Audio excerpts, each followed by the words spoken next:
Imagine, if you will, a summer camp. Perhaps these two words bring to mind memories of bucolic childhood afternoons spent in the great outdoors. But for 3 adult men, camp has an altogether more diabolical connotation, because they've just decided to read a children's horror book, a book which will take them through the darkened woods and foreboding bucks of the Stein Zone.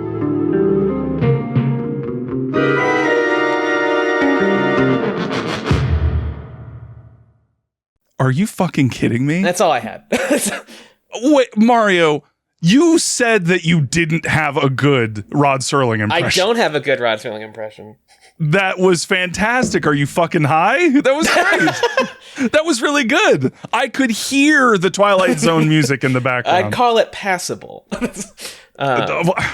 You are the person. I was talking about this on stream a little while ago. You are the person I think of who can just pull out a fucking crazy impression of something or someone out of fucking nowhere. I don't know. I don't think I'm that good at that. I mean, frankly, I think Brandon's better at it. Okay, hold on. Snarf? Lionel. Like 1-to-1. 1-to-1. Literally. Yeah, but I can only do what he says, Lionel. He was born to play Snarf. Yeah, no, I was. That's true. Oh, there was another impression you did recently too. Fuck, I can't remember. I think it was on the last podcast actually. Skeletor. He's got the Skeletor voices. Do it. What is He-Man! all I can think of is the pizza, He-Man. Eat the pizza! The pizza, He-Man. Holy shit, that's fantastic. Eat it. Eat it. My favorite Skeletor quote is when he's like he's talking to his minions and one of them goes, "Hey, you're looking good today, Skeletor," and he just goes, "Thank you."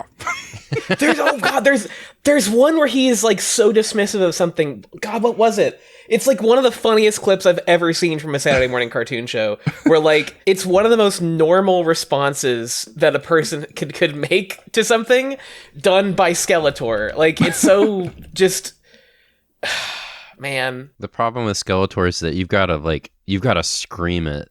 So every time if I try to do it. Yeah, I'm like blowing out my mic doing it. Thank you. Blowing out my mic talking about pizza. Oh, I love the pizza so much. Oh, it's like it's where he just says what? What? Like someone says something to him that's so wild that his response is just what? What? What? What? Everyone's got a little Skeletor deep down in them. I mean, it's like how every guy has a Kermit the Frog impression, you know? Like we all have it. And they're all falling all over themselves to show you. Oh, I found it. I'm only here to capture the traitor I told you about. This traitor, who is he? This traitor. It isn't a he, it's a she. It is the baby I took from Randor, Princess Adora. What? What? What? It's such a disinterested just what? What? It's just like, get out of here. What are you talking? This doesn't Shut up, matter dude. at all. You can't just say that shit. That's me reacting to the twist in this book. What? What? What? What? We all love when Saturday morning cartoon villains briefly dip down to human level and react honestly in the moment. Like Krang. Like Krang. Oh, Krang. I can't do a Krang. Do a Krang. I'll just tell you that We I cannot. need to add G-Unit. The problem is that I can't do Krang's like because the turtle. Yeah, he's got that wet voice. We talk like this. He like inhale talks. It's really weird. Yeah. Oh, I love Krang. When he talks like this. Oh yeah, he does like a vocal fry. Yeah. Hold on, I gotta refresh my memory. Krang best lines. we need to add G-Unit. We need to add G-Unit. I can't do it. That was pretty close. You had the fry for sure. Krang was in the TMNT 2 movie? He was. He was? Yeah. He was the villain of the TMT, the not the old one, the one we saw at the drive-in. Oh, yeah. All right, here we go. Shredder! Why haven't you completed my new body? Why haven't you completed my new body? You gotta get like you gotta put like something in your mouth. You gotta get, Yeah, you have to do the fake jowls thing. Why haven't you completed my new body? Why haven't you completed my new body? Yeah, there it is. That was it. do was that. it. That was exactly it. But put your fingers in your mouth while you're doing it. Apple. Completed my new body. Why haven't you completed my new body? That's literally Why haven't you Krang. completed my new body? Literally. Oh my god! It's just a bunch of Krangs. Oops, It's just all a bunch of Krangs. Krangs. You can't talk about Krang on this. We can't.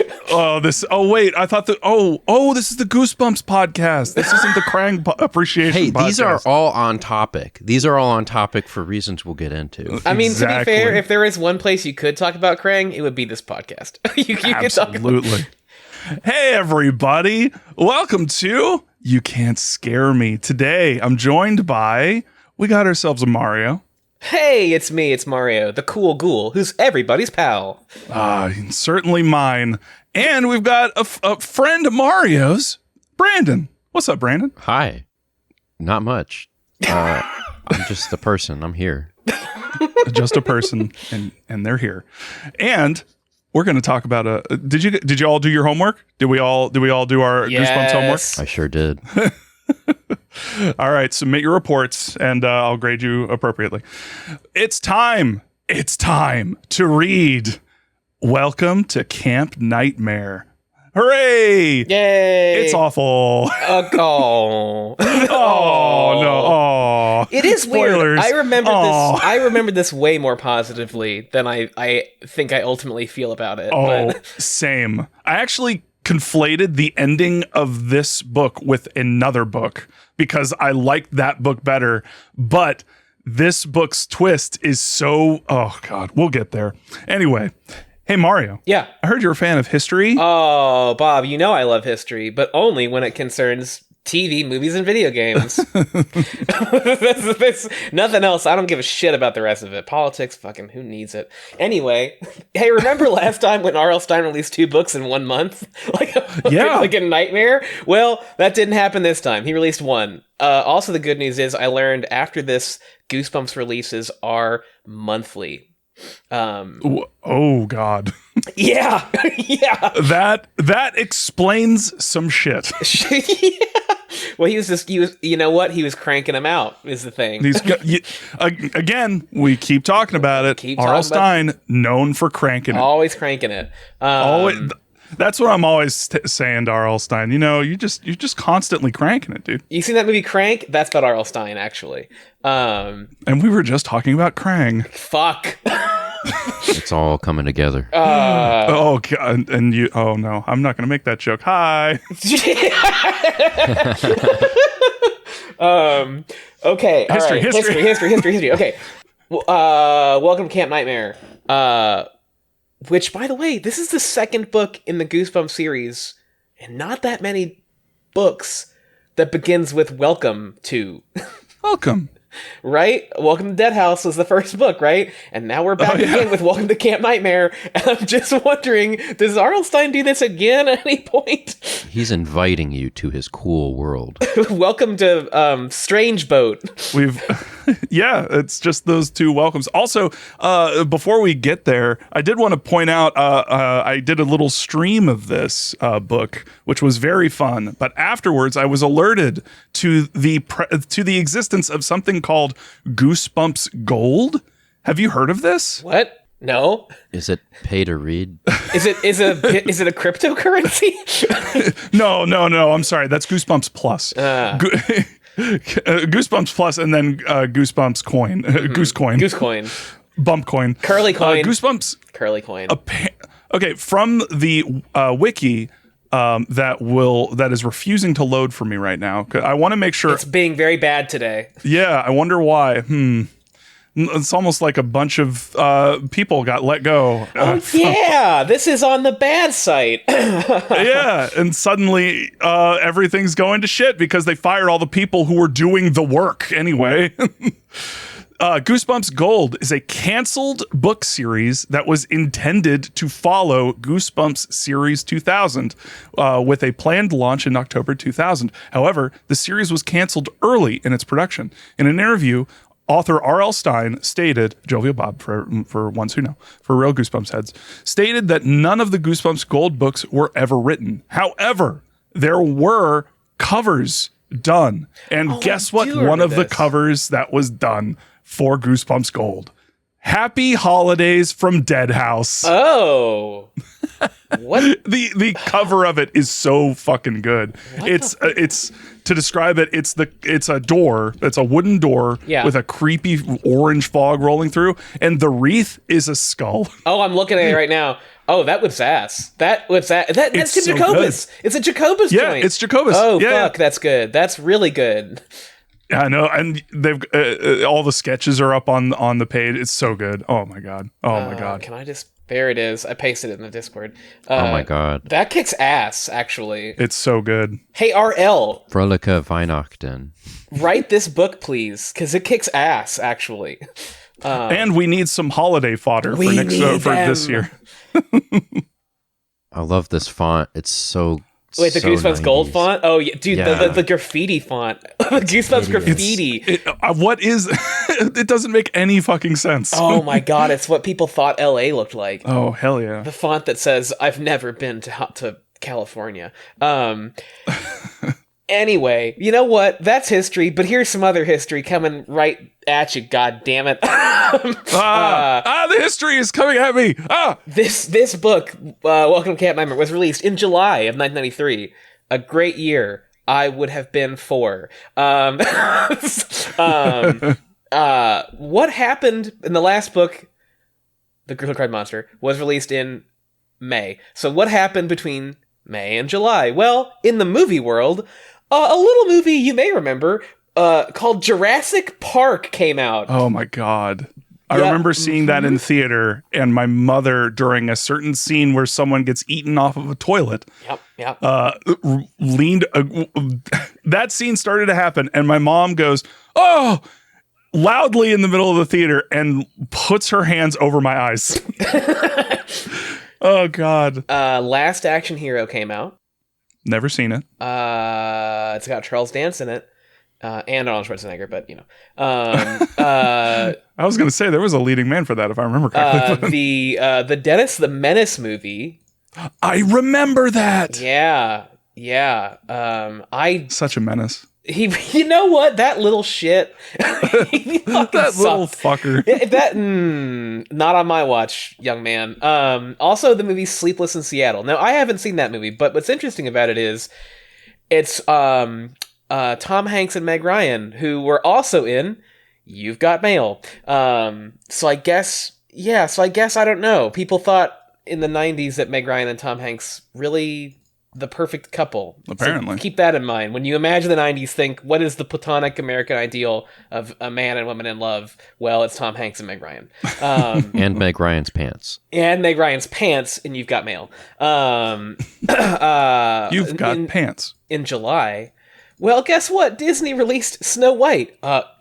They did? Yeah, again. They released it again. So if you were wondering... I was like, how old am I? Has Disney always been a nightmare company that just wanted to milk you for as much money as you had? Yes. The answer is yes. So I was hopeful that it was a direct-to-video sequel where they have the evil witch's crazy sister. Ursula's crazy sister. Ursula's crazy sister. And it's animated like 2 frames a second. Let's party! Or Tim Curry's evil pipe organ. Oh man. I would kill to see that. Weekend at Bernie's 2 came out. I've never seen the Weekend at Bernie's movies. Well, I don't know. I've never seen the sequel and don't quite understand it because if any amount of time has passed between the first weekend It's gonna be a weird weekend. It's gonna be a problematic weekend. Oh my god. Just keep him in the freezer. I guess you'd have to. Man, that's grim. What a grim plot for a franchise. Forensic pathologist reacts to Weekend at Bernie's. Well, I mean, it's just How accurate Mario is Weekend at Bernie's to real life. I mean, he'll be way floppier by weekend 2. So I mean, that'll be good. In certain situations. Anyway, Free Willy also came out. They got that fucking whale out of there. Oh hell yeah, they got that fucking whale. Oh man. A little movie called So I Married an Axe Murderer, starring Mike Myers and Phil Hartman.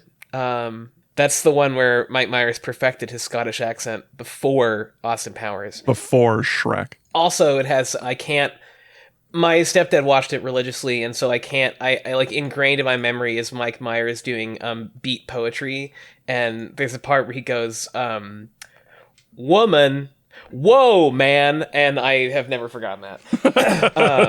But most importantly, in July of 1993, a movie called fucking Hocus Pocus came out. Mm-hmm. All-timer. And guess what? You watched the sequel? Did I watch the sequel, Bob? We have an interesting story about how and where we watched. We watched that sequel. We watched the first 5 minutes of that sequel in Salem, in the park, at a screening hosted by Doug Jones. What? That's awesome. And we left like 30 minutes later. It's a bad movie. Oh no. For one thing. Oh. It's got extremely strong Disney Channel original energy for a start. Well, they give the like you get their childhood backstory of the sisters. That part's bad, and then they come out and start singing to like no one. Like they when they are revived, they just start singing like a country song or something like. Yeah, it's weird. It it's was really embarrassing. weird. I had secondhand embarrassment, but it was cool to see Doug Jones. But fortunately, Disney Silver is also linings. doesn't give a shit about a free screening in a park, and so the audio broke 30 minutes in, and everyone left. So, I thought you left because it was bad. no, we left because it was bad, but fortunately, we were pushed towards leaving by the fact that the audio was not good. Sure. Let's just and then you hid the pliers in your pants and just got out of there. Yes. Also, fun fact, I know this from a weird YouTube deep dive last week. Hocus Pocus was on Roger Ebert's worst films of the year list in 1993. You know, it doesn't matter if your opinion's good or bad, just have a really strong one. I think that was the animating principle of film reviewers of that time. He despised that movie. He despised it. Why? And also felt it was a waste of Bette Midler's comedic prowess. Just remember, he's not wrong. just remember that Roger Ebert is the person who hated Die Hard because he thought it made the cops look stupid. That is, yeah. They just had some takes back then. That's like the entire show is just them having big takes. God, if a show like that existed now, it'd be like, oh, this sucks because all the men in it are stupid. What are they trying to say? It's like gaming in the Clinton years level takes. Yes. Also, if you've never seen Ebert and Roper, or Siskel and Ebert, you definitely should watch the opening of Siskel and Ebert because it just shows like Siskel and Ebert walking around town doing various fun stuff on the Chicago streets. And there's a part where like dueling newspaper delivery trucks appear delivering their respective newspapers, and it cuts to Ebert standing in front of the truck with his arms folded like Gunbuster style, and he does like a ha ha ha like the Crankor. He looks like Crankor from the Captain of Outer Space. Siskel's truck is parked on the side of the road, and Roger Ebert motions his truck to move it out of the way. Siskel's truck leaves. Roger Ebert turns to Siskel with a smarmy face and goes, "Yeah, now what?" It's his laugh is exactly like the way that Crankor laughs in MSV3K. We blasted him out of an airlock, so by now he may have fallen into a star. Anyway. What else happened in history? Ninja Scroll came out in June. That's changed the face of animation forever. Battle Angel Alita came out in June. pretty fucking good anime. Dragon Ball Z BoJack Unbound came out in July. Oh, baby. Oh, baby. TV, I don't even know what... Like, every time I look at TV history, it's just like a list of things that, like, that didn't exist. That's not real. Like, there was a Trivial Pursuit game show. It aired in June of 1993. Huh. And how long did it last? Probably June 1993, if I had to guess. There was a show called Caesar's Challenge, which was a game show set in Caesar's Palace, Las Vegas. Guess how long that lasted? Probably June 1993, if I had to guess. Probably, yeah. Instantly. The Scrabble game show ended in June of 1993. What? Yeah. God. What the fuck? What? Milton Bradley was just trying to license a TV show. They were just trying their very best. How can you make a show out of Scrabble? Like, oh my god. The important TV history, the first iteration of Late Night with David Letterman ended on NBC. That was the last time he'd be on NBC. That's kind of exciting. The Harry and the Hendersons TV series ended. Oh, man. I know we're all sad about that. Only one thing happened in July of 1983 in TV, and that's that Wienerville aired on Nickelodeon. Hell yeah. I didn't watch Wienerville. I assume it's not what I think it is. Jesus. I mean, you can tell. You did. You know what? Don't tell me. Let me believe what I choose to believe. I'm not going to pop that bubble. I never saw Wienerville. I saw the sequel, Sausage City. So, video games of June. Why did I just think of Babe? The Babe sequel. Babe, a pig in Sausage City. Babe, pigs in a blanket. Video games of June. The best sellers for their respective consoles: Kirby's Adventure on the NES. Hell yeah. Star Fox. Hell yeah. For the SNES. Sonic Adventure 2 still holding that Game Gear hostage. X-Men, the only game on the Genesis, and Super Mario Land 2 on the Game Boy. But in July, stuff gets a little fucking funky because everything else is the exact same.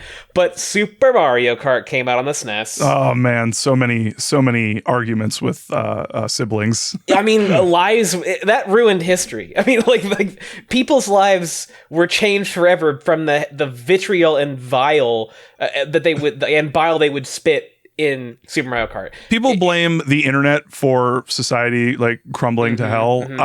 We all know that it started with two games, Mario Kart and Mario Party. Mankind's hearts were collectively hardened by the release of Super Mario Kart and the SNES. Nintendo has had a mission to destroy every familial relationship. Absolutely. Super Mario Kart was the first shot across the bow. Super Mario or Mario Party was that was it.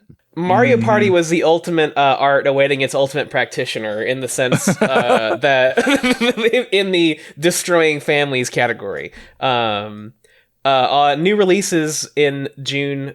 Samurai Showdown came out in arcades. Fuck yes. Is all I have to say to that. Day of the Tentacle came out in June. A little game you might know by the name of Link's Awakening came out in June. Ooh. Yeah. And Super Mario All-Stars came out in July. I can say I have played all of those games. They're all good. Hell yeah. I never played Sam Show, but I've heard good. I've heard really good things about it. It's so pretty. Bob, it's so good. It's amazing. That's the one where it's like it's a 2D fighter, but like you can die like instantly. So like hits do big damage and it's slow. It's like it's not a combo game. It's like you're waiting for big counter hit kind of thing. Oh, gotcha. Because one of my favorite games was Ghost of Tsushima. Yeah, and playing it on the max difficulty, it's so good. Like, I mean, one hit and you're dead. But it works in the opposite way. You hit one enemy with your sword and they're dead. It's like kind of quote unquote realistic. There are kind of one-hit kills in at least the new Samurai Showdown. I know there were in Guilty Gear because I was a Guilty Gear kid. Yeah, Guilty Gear and Marvel vs. Capcom 2. Hell yeah, fuck hell yes. Yeah. I'm gonna take you for a ride. I was gonna say about Sam Show. Oh, there's an amazing video of I I think it's Wooly who's like commenting, doing the commentary on a Sam Show match, and the controllers are.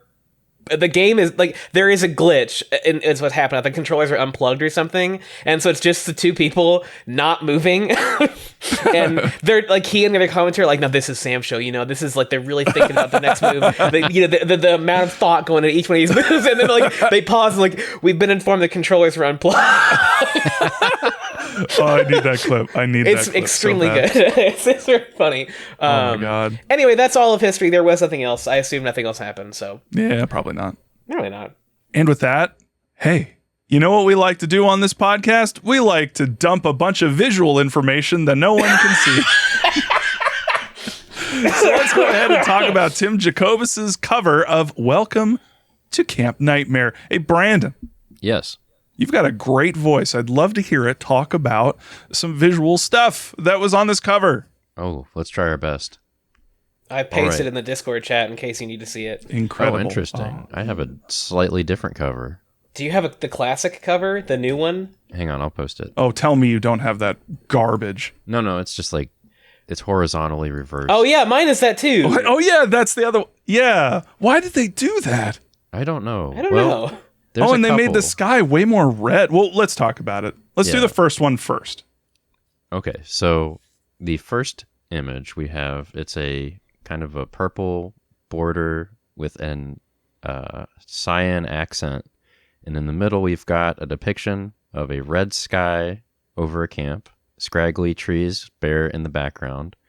In the foreground, we have a tent at night with a light inside and a creepy monster hand reaching around and these creepy monster eyes with the shape of the monster completely obscured in the bushes. It's a really good cover. I remember this cover.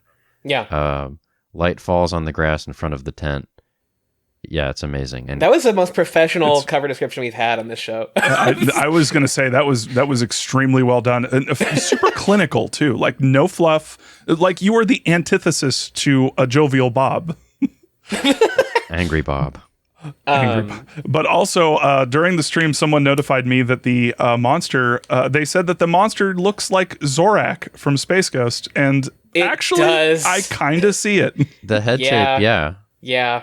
For all the other covers are good in their own ways, but this is like one of those super special covers. I think this is so evocative. Like, this is such like a spooky looking cover. It tells you everything you want to know about the book, and like I would be drawn to this book if I saw it. Now, Yeah. I'd be very disappointed because this scene doesn't fucking happen in it. Yeah. But and in fact, the scene is so completely outside of the scope of this book.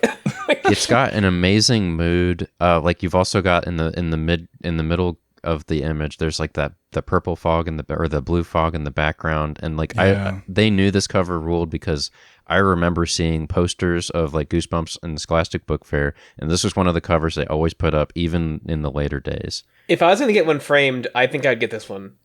Oh, you got me thinking about framing Goosebumps covers now. Shit. Yeah. Oh man, yeah, this is definitely one to keep. Yeah, there are a bunch of other ones, but this is definitely in there.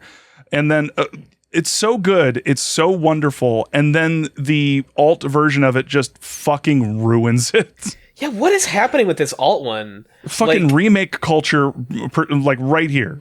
wait, are we talking about the new one or the other alt one? No, I'm sorry. The next one, which is literally just the one we were just talking about, where it's horizontally flipped and Yeah. they upped the contrast by like 200%. Now It's bad. I'm going to assume I think that this might be the first one based on the Scholastic logo here and the simpler border.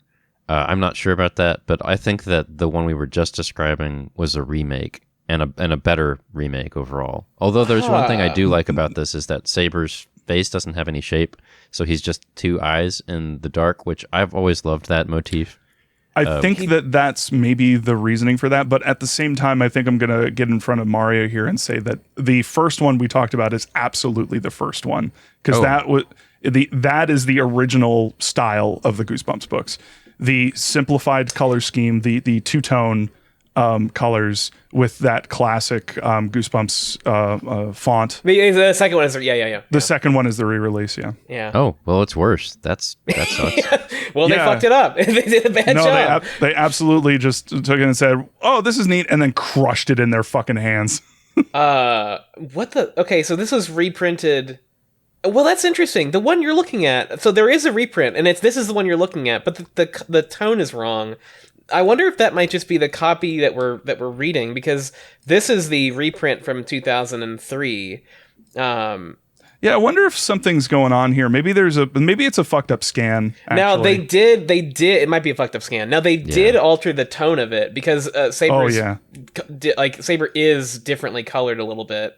You can also see clearly a shoulder there. Yeah, you can. Also, this was included in the Goosebumps Fright Light edition, which has a fucking astoundingly good cover. Wow. Oh, man. Boo, dude. Boo, dude. Oh, my God. Oh, I just want to throw it out there. Orange and brown. Yeah, that's not good. Not good. No, it doesn't look good. That's a bad one. The closer you get to shit colors, no. To clarify, so the Fright Light edition is a orange and brown, horrible, bad. Like you ate a Halloween cake and got diarrhea. Or someone dropped a Reese's cup package and stepped on it. Yeah, that. Yes, Oh, exactly yes. like that. But it is Curly the Skeleton prior to his mohawk, reading a book. In a treehouse next to his dog whose name I have forgotten. He does have a name. It's like, is it Bonesy. Barky? It can't be Barky. Bonesy. Bonesy. Oh God, am I gonna? What is the name of Curly's dog, Goosebumps? You got this. Puglert. His name Drool. is Drool. You know, It's good.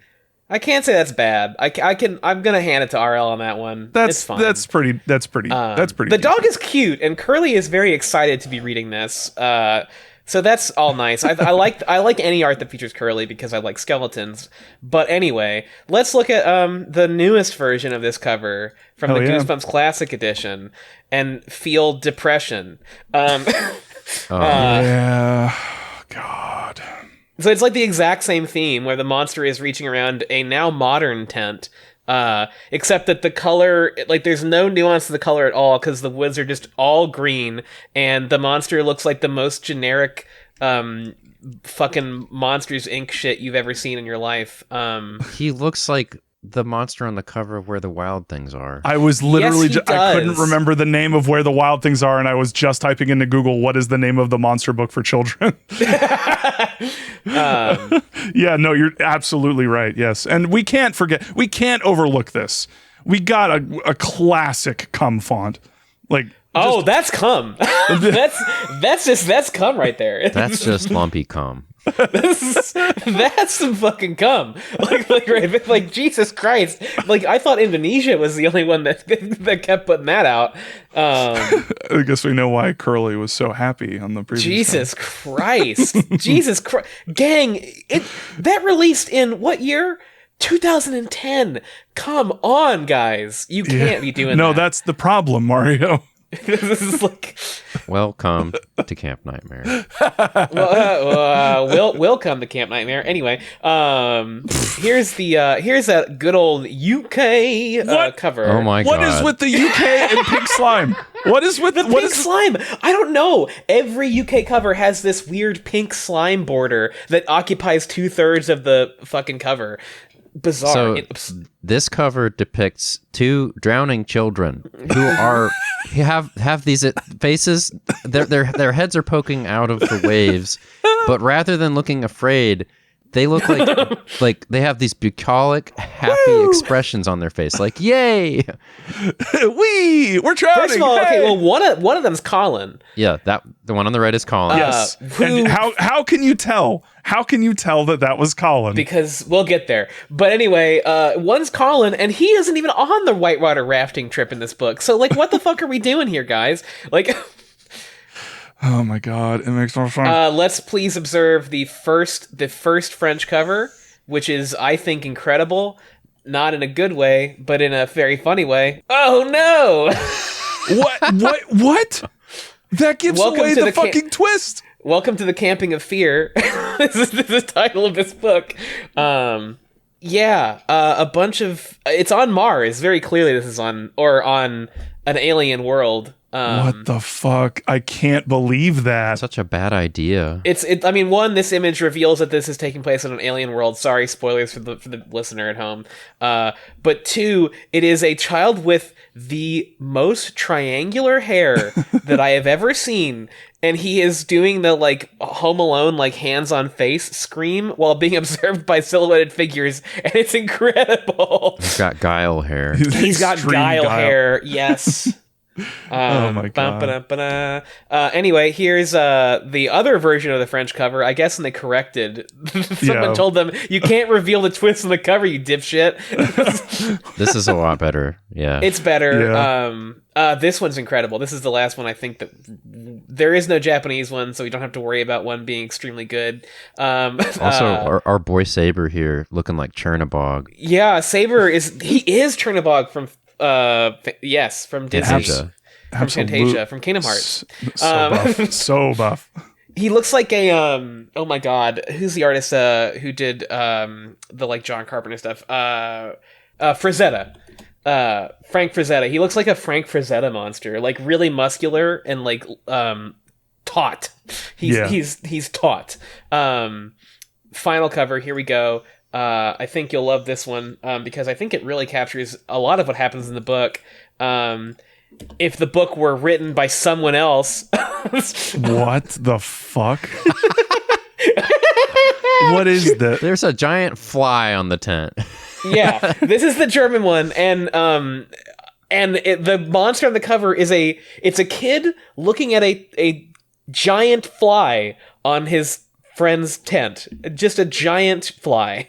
Have we ever seen a German cover before? I don't think I've ever seen any of the German covers. I'm sorry. No, that was Dutch. I'm sorry. Okay. The Germans will not like that. Kippenvel. Kamp Nachtmieri. The Germans will not like that I said that. But the German cover is horrible. Oh no. Just for the record, the German cover is not even in like an interesting way. Like, oh god. Yeah, Ganzhaut. Ganzhaut. They just turned the entire cover lime green. And the title is Nachts, wenn alles schläft. That's night, when all sleep. What? Did they make the tagline the fucking title? That's a kind of a great cover. Oh my god. Oh, well, here's something to tell you right now. This is the reason why the cover is... Oh, there is a reason why the cover is totally different. Oh, yeah? For the Dutch translation. The Dutch translation of this story is completely different from the original. The twist ending, in which the camp is shown to be is removed. There is no twist. The camp is run by normal human criminals who enjoy scaring children for their own amusement. Another minor change is that Saber is replaced by a giant insect. Huh. So it's better in every conceivable way. It might just be better. Wow, they really know what they're doing. Yeah, maybe they know what they're doing. The Dutch. Okay, I just want to say I'm using the wiki that shall not be named, and I literally can't. It is every like third refresh the site will actually work, but every other time it just doesn't load. Like there's just oh my god. Mine works, and I'm so glad it does. So I can see an ad for Yellowstone, and here's a cool ad. The Penguin will have his Scarface moment in the Batman spinoff. I'm glad to know that. Wow. I'm super excited about that. I'm Super looking forward excited. to it. Anyway, that's all the covers, I think. Alrighty. Well, that's all the covers. Then you know what it's time for. It's time. Whoa, yeah. I guess we have to. I guess we have to talk about the book. I guess that's what we're all here for. I am very excited. Chapter summary is such a good time, especially for a book like this. Yeah.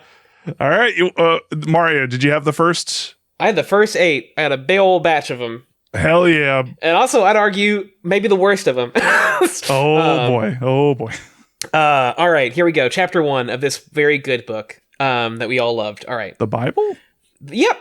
According to R.L. Stein, Here we go. Billy, who is 12, is on the bus to Camp Night Moon.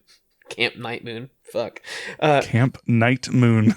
It's his first sleepaway camp, and he is nervous. Notably, his parents told him to, quote, do his best, which feels like the least subtle setup for a last chapter twist possible. Also on the bus are Mike, who Billy has been silently judging for his weight. Oh my god! I need to interject real quick. Yep. There was a line that had me fucking dying. It was when Mike was just introduced as this fat piece of shit, Looks like a annoying bulldog. kid. Yeah, he's like a bulldog. And then he rested his chubby cheek on the window. We got some J.K. Rowling levels of fat shaming. In here. Oh, exactly. Yeah. Oh man. It's R.L. Stine. Are we sure she didn't ghostwrite this? I do love that he looks like a bulldog, because it just reminds me of I only date boys with bulldog faces. So if you ain't in the doghouse. Quote, he was kind of chubby with a round face and pudgy arms and legs. And Billy, who is our favorite, is a great main character who everyone loves, is judging him for that. Yep. Continuing on, Colin, who is a Digimon protagonist, which to explain, Colin is a character who is noted to be wearing sunglasses and will never take those sunglasses off for the rest of the book. Which is how we knew who he was on the British cover. Correct. So he is either a Digimon protagonist or a Char Aznable clone. Anyway, here's the thing. Colin definitely watches anime. That's all I'll tell you right now. Absolutely. And Jay, who fucking sucks. Jay runs the list of most obnoxious things boys can do to girls, provoking Dora and Dawn, two girls in the bus, to get into a goop throwing contest. Suddenly, the bus driver is revealed to be a monster, which is definitely real and not a fake out. I love how the fake out continues into the next chapter where the kids are like, it's like no one had ever used a mask in front of these kids. Like the concept of a mask is completely foreign to these kids up until saying like, and then he took his face off. They're like, for some reason, the rest of his body was a normal person's body. Well, also, like, I mean, okay.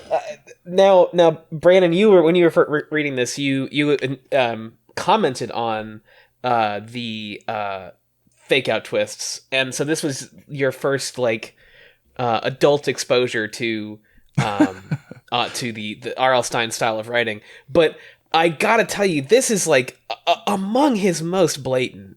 Like, this is lazy stuff, R.L. You can't, like... He was phoning it in a little bit on some of these, but yeah, I said, I think that the way that he wrote this book was that he was just writing until he got to a point where he could come up with something that would be shocking to the characters. And then in the very next chapter, the first sentence is usually, but it wasn't that thing though. I mean, to be to his credit, to the bus driver's credit, the mask is described as his head was enormous and pink, topped with a wild bright blue hair that stood straight up. He had long pointed ears. His huge red eyeballs bulged out from their dark socket, bouncing in front of his snout-like nose. Sharp white fangs drooped from his gaping mouth. A green liquid oozed over his heavy black lips. So this bus driver tried really hard today. Like, he woke up and said, I'm gonna ruin some children's lives today. I woke up and chose violence. He did. Against children. Against children. Anyway, chapter 2. For some reason, the camp bus stops in the middle of the desert. The bus driver unloads the kids' bags while Billy develops a crush on Dawn and Mike has a panic attack. Mike's presentation in this book is so egregious. I mean, he's just all the worst qualities of a child. He's all the worst qualities of what R.L. Stine thinks is the most like shitty child. Like, oh my God, this is one of those things where it's just like, man, a jovial Bob, You really hate fat kids, don't you?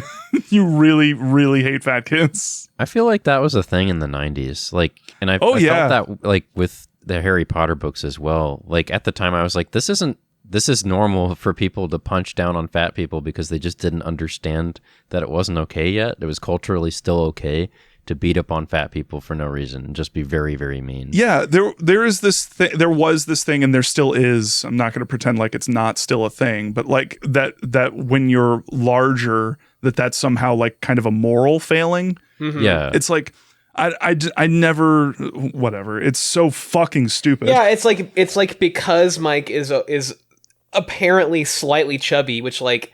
For a kid, what does that even mean? You know, like, and which makes no fucking sense in the TV adaptation, but we'll get there. But because of that, he is like also a coward and like whiny and like really fragile, and it's like a wet blanket. Yeah, yeah.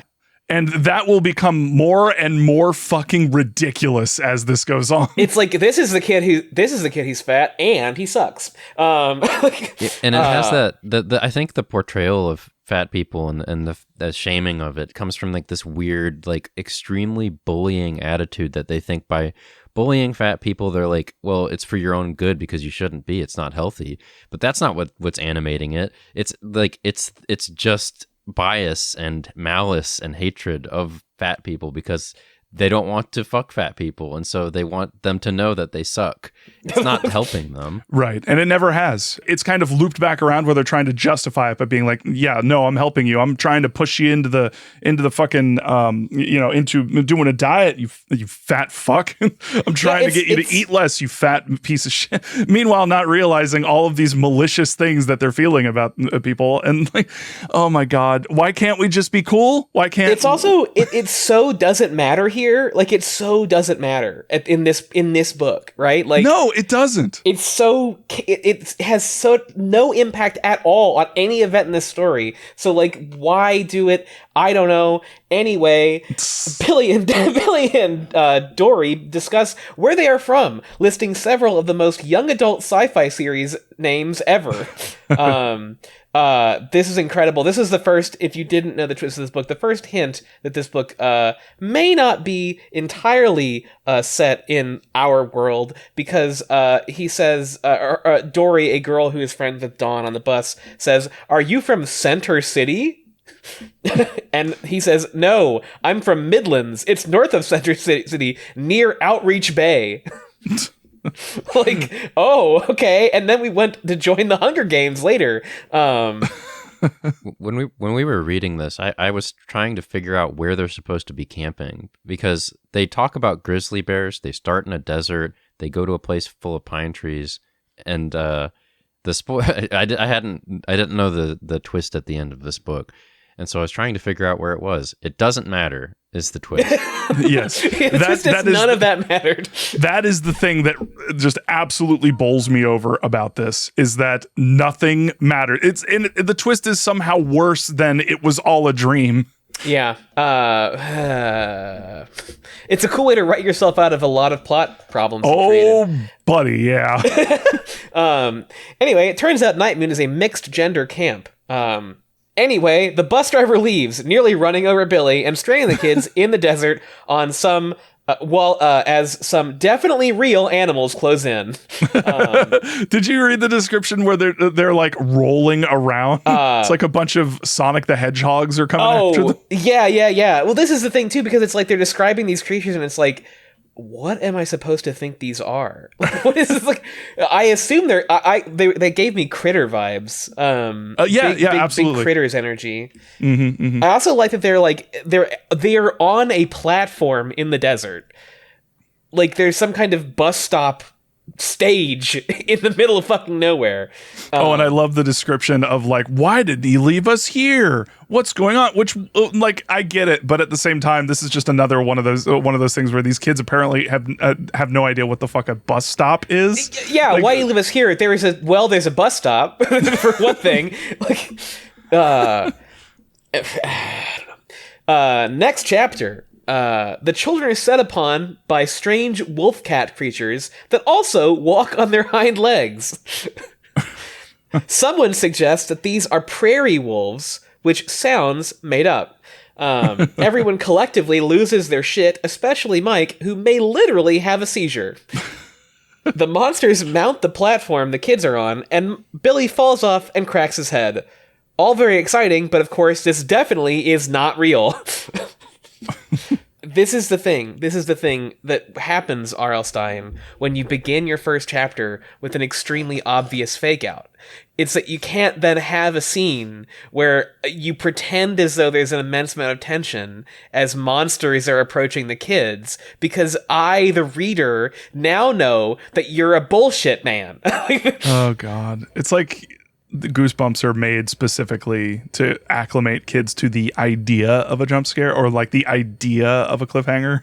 And so the way that it's like immersion therapy and increasingly shitty cliffhangers. I think I felt it was sort of like a way of getting kids who don't like reading to like be attached to the narrative enough to keep going, like stringing them along with shocking twists. It's definitely got to be a thing where R.L. Stine at least believes that like kids will lose interest very fast, and so like he needs to continue like re-grabbing them.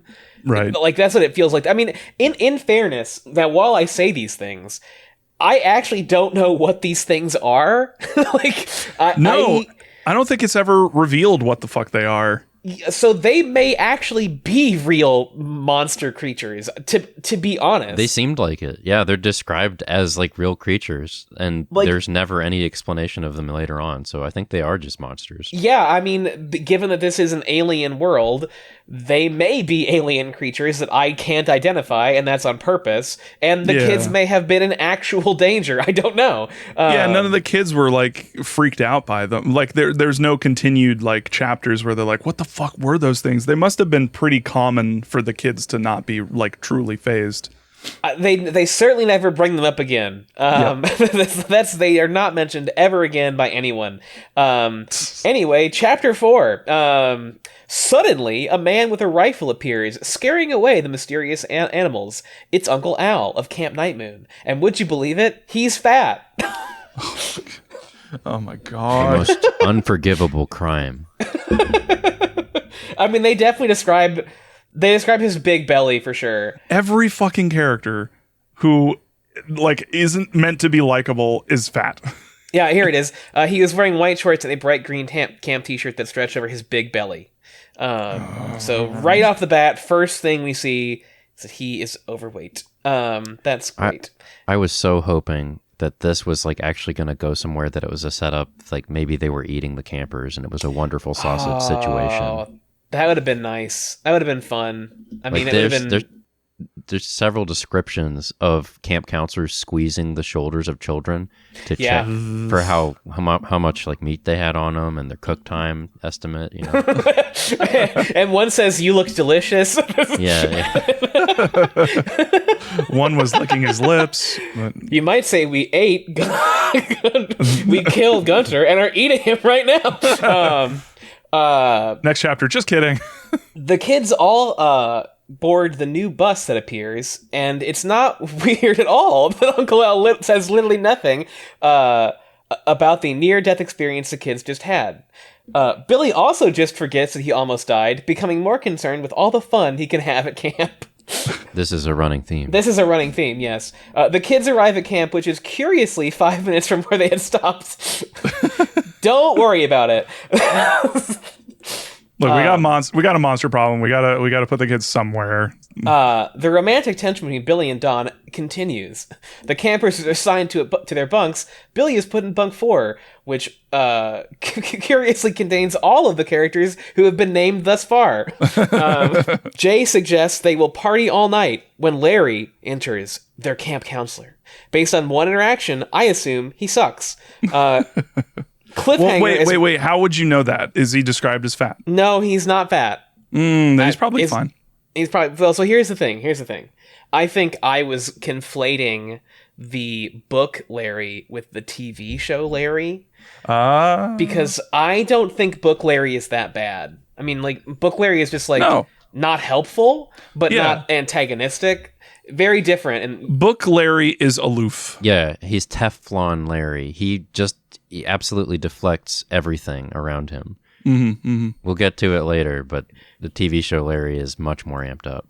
yeah. If he's guilty of anything, it's that he just doesn't do anything. Or doesn't address any problems. Anyway, cliffhanger as Mike screams while making his bed. Which actually is a real cliffhanger. There's something that's going to happen. In fairness, since chapter 1, these cliffhangers have technically been real. Yes. If we assume the monsters are real. Yes. Then they were in actual danger. Well, except for the mask. The mask, well, I mean, since chapter 1. After that one, no. That one, no. Yeah, no points. But after that, the danger so far has been real. Those were real creatures. We don't know what they were. And now we're about to have a very real thing that might happen to you as a kid. So yes, chapter 5, I guess I got a little cart before. So my summary is literally no one in this camp knows how to deal with snakes. So it turns out there's a snake in Mike's bed, a live snake. Two snakes. The twin snakes. The twin snakes. And Jay just shoves him into them. So Mike gets bitten by the actual real snakes because Jay is a piece of shit. Thanks, Jay. Jay spouts off just piece after piece of bad advice for snake handling. Yeah, I think at one point they're like, grab it by the tail and huck it out the window. Bad idea. That's a bad idea. Also, the entire time I was reading this with everybody on stream, we were making jokes about how Mike is just absolutely completely fucked up by this. He's bitten on the hand, and then he starts going like, "Oh God, this is really bad, guys. This really hurts." The blood is described like dripping. Yeah, it's like getting everywhere. Yeah. It's a really big problem, and no one really gives a goddamn. And so we were making fun of the fact that like no one cares about what happens to this kid. So imagine he goes outside, then he trips on the way out, smashes his head onto the ground, gets up just in time for the kids to throw the snake outside. It hits him. He gets bit again. Everything is bad. Everything bad possible is going to happen to Mike. Mike is the butt of all jokes. Yes, Mike really gets it in this fucking book. Oh my God, and no one gives a shit. Spoilers. No one cares. Because he's fat. There is actually a line that we're going to get to where it's like, I forgot about Mike instantly. Billy swoops in to throw the snake outside. Also bad. You shouldn't do this either.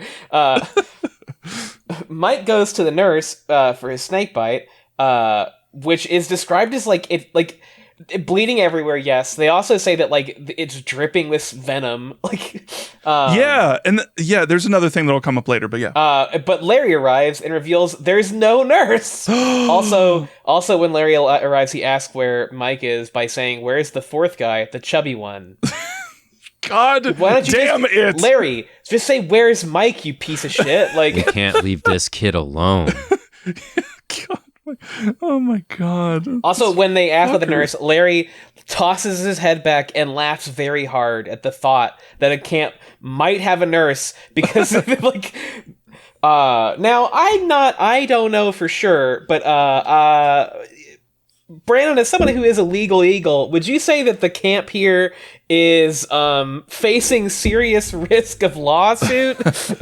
You'd have to, well, first of all, they'd need to have a corpus. You need to get Mike's corpse out there. You need to prove that this kid got bit. But yeah, I would say they probably wouldn't be accredited. They'd probably get shut down.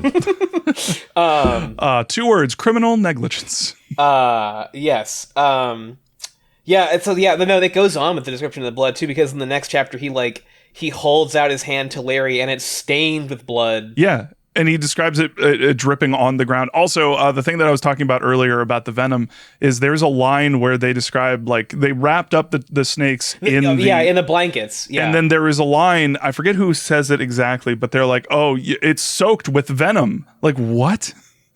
Those snakes are full of venom. full to bursting with fucking venom. Like They're just shooting venom out their teeth, their little teeths. Also, Colin is the one who says that the snake is probably not poisonous. And It's not. Colin, it's venomous. It's venomous, you piece of shit. Dumbass. And all snakes are venomous. They all have it. That's fucking snakes. Like, listen, not to be pedantic, but all snakes are venomous. Come the fuck on, dude. Hey, remember the rules, everybody, that they tell all Boy Scouts. I was a Boy Scout for 7 years. Red and black, friendly Jack. Red and yellow, kill a fellow. And those are the only two, and there's a lot more colors of snakes than that, so not super useful. When it's green, you better clean. scream. You better scream.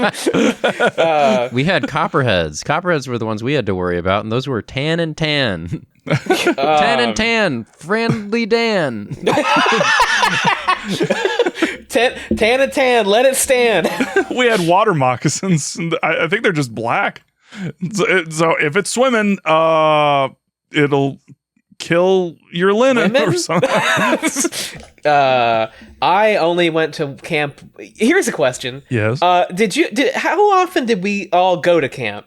This is a good question to ask because this book it will affect the relatability of this book, I think. Yes. For a period of 7 years, I was at camp or camping every third weekend, and then the summers were I would go to summer camp for a couple of weeks, and a couple of the summers it was more like the entire summer. One summer I was only home for 4 total days at not camp. So Boy Scouts, they make you do the camping. Yeah. I was a Weeblo. I got kicked out for cursing too much at one of our meetings. Damn. That's a real story. Rules. My dad became a Weeblo scout leader of the whole troop because specifically he was pissed off about what happened about me getting kicked out of that one. Of that one time. But also camping. I did a fair amount of camping. My dad was really into outdoorsing. He's from Colorado, so a lot of camping going on. But I stopped pretty early because it fucking sucked. Yep. Camping is I hate camping. There are good ways to do it, but generally speaking, the way that we were doing it, which was put a tent with no like cushion on the cold, wet ground and try to sleep for, until like maybe 3 a.m., at which point you just can't figure out you can't sleep. And anyway, I've also done urban camping, which is it used to be a thing that my parents did where we went to camp out for Nutcracker tickets at the I forget what it is. One of the places in DC has like specific like tickets for special events. So we would make it a thing where we went out there and set up tents on the sidewalk. But anyway, this is all pointless because I'm going to get to the real story, which is I went camping once for a summer camp. I went one time where I was actually away from my family for, I think it was 2 weeks, and it was terrible, but it culminated in a story that I don't think I've told you, Mario. I might have, but I went the last day. You know how on camp, summer camps, they sometimes do the point system where you can get like treats and goodies, like when you like do like well in certain activities, and then you can trade those in. Well, no spoilers, but my entire camp understanding comes from watching Salute Your Shorts, so I'm going to say yes. Okay. Well, the way that we were doing it was like that. And so I was able to cash some of my points in for some goodies. So I, being a fat kid, just like R.L. Stine predicted, you got me. You nailed dead to rights. I went for food, and I got bitten by a snake. Hold on. I went for. I remember it vividly. I went for a specific brand of pretzels. They were crumbled up honey pretzels. I forget Sounds like good pretzels. No, they are. I forget the name of the brand, but we don't need to go there. But yeah, they still exist. I think that it's like a Snyder's thing. Anyway, I just said I wouldn't go there, and I did. Snyder's, if you want to sponsor this podcast, if you're listening, Or Utz, if you're jealous. Oh God. Now, yeah, Snyder's pretzel pieces. The exact flavor was honey mustard and onion. those are good. Yeah, they were. And then I got fucking traumatized. Anyway, so here's what happened. I opened the bag. It was a pretty small bag. I vividly remember this. Leaving the little shack, on my way to my my bunk, or the area where all of the bunks were in the tents. I open the bag. I reach in. I put a handful of these in my mouth. I start crunching. Then I notice, that's weird. It's not a crunch. It's more of like a squish. And so I'm like, what? This isn't right. So I hold my hand out and I spit into it. I had somehow eaten a full bumblebee. A giant bumblebee had gone into my mouth. I had crunched it. I had chewed on it. Was there pretzel in there too, though? Was it like a Yes. honey mustard flavored bumblebee? Yes. And I spit it out, and I'm looking at it, and I just start fucking screaming. And I would. Yeah. And I was just suddenly completely terrified of the idea that there was a stinger like somewhere like in here. But anyway. So Snyder's, if you want to sponsor us, we will never talk about the bumblebee thing again. Snyder's, pay me for my silence. Otherwise, I will say the bumblebee story on every subsequent You Can't Scare Me episode. Now, Utz, if you want to get in on this, we can repeat it. I'll say this story every episode of You Can't Scare Me Goosebump podcast. And Snyder's, if you want to sponsor this podcast, we'll say it was an Utz bag. We'll go back and change it. Just One so of you guys has to pay us. We're blackmailing both of you on this one. The blackmail double whammy. But yeah, no, I can't stress that is an absolutely honest to God real story. I vividly remember kids questioning me when I was screaming and holding my hand out and showing them like what I had in my mouth, and all of them going, "Whoa!" They should have. R.L. Stein should have put something that visceral in this book. To be honest, like that would be a genuinely good Goosebump scare. Yeah. It got me. That's traumatizing. That is traumatizing. The only time I went to a camp of any sort, well, like a real camp, like, you know, if you go to like swim camp, that's not a camp, that's just like you're swimming in the summer. But I did They go have tents on the water.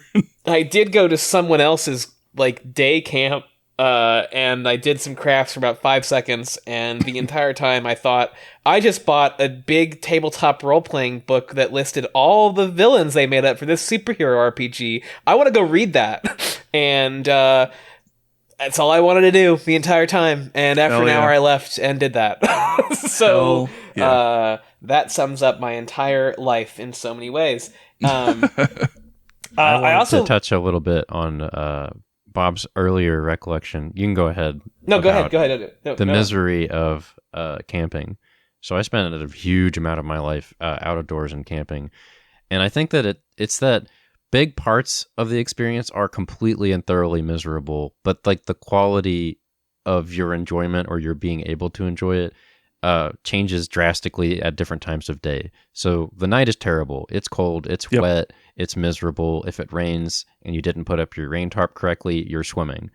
And, you know, you can't see anything. You hear absolutely everything that's going on around you. Just a shit sandwich. It's never good.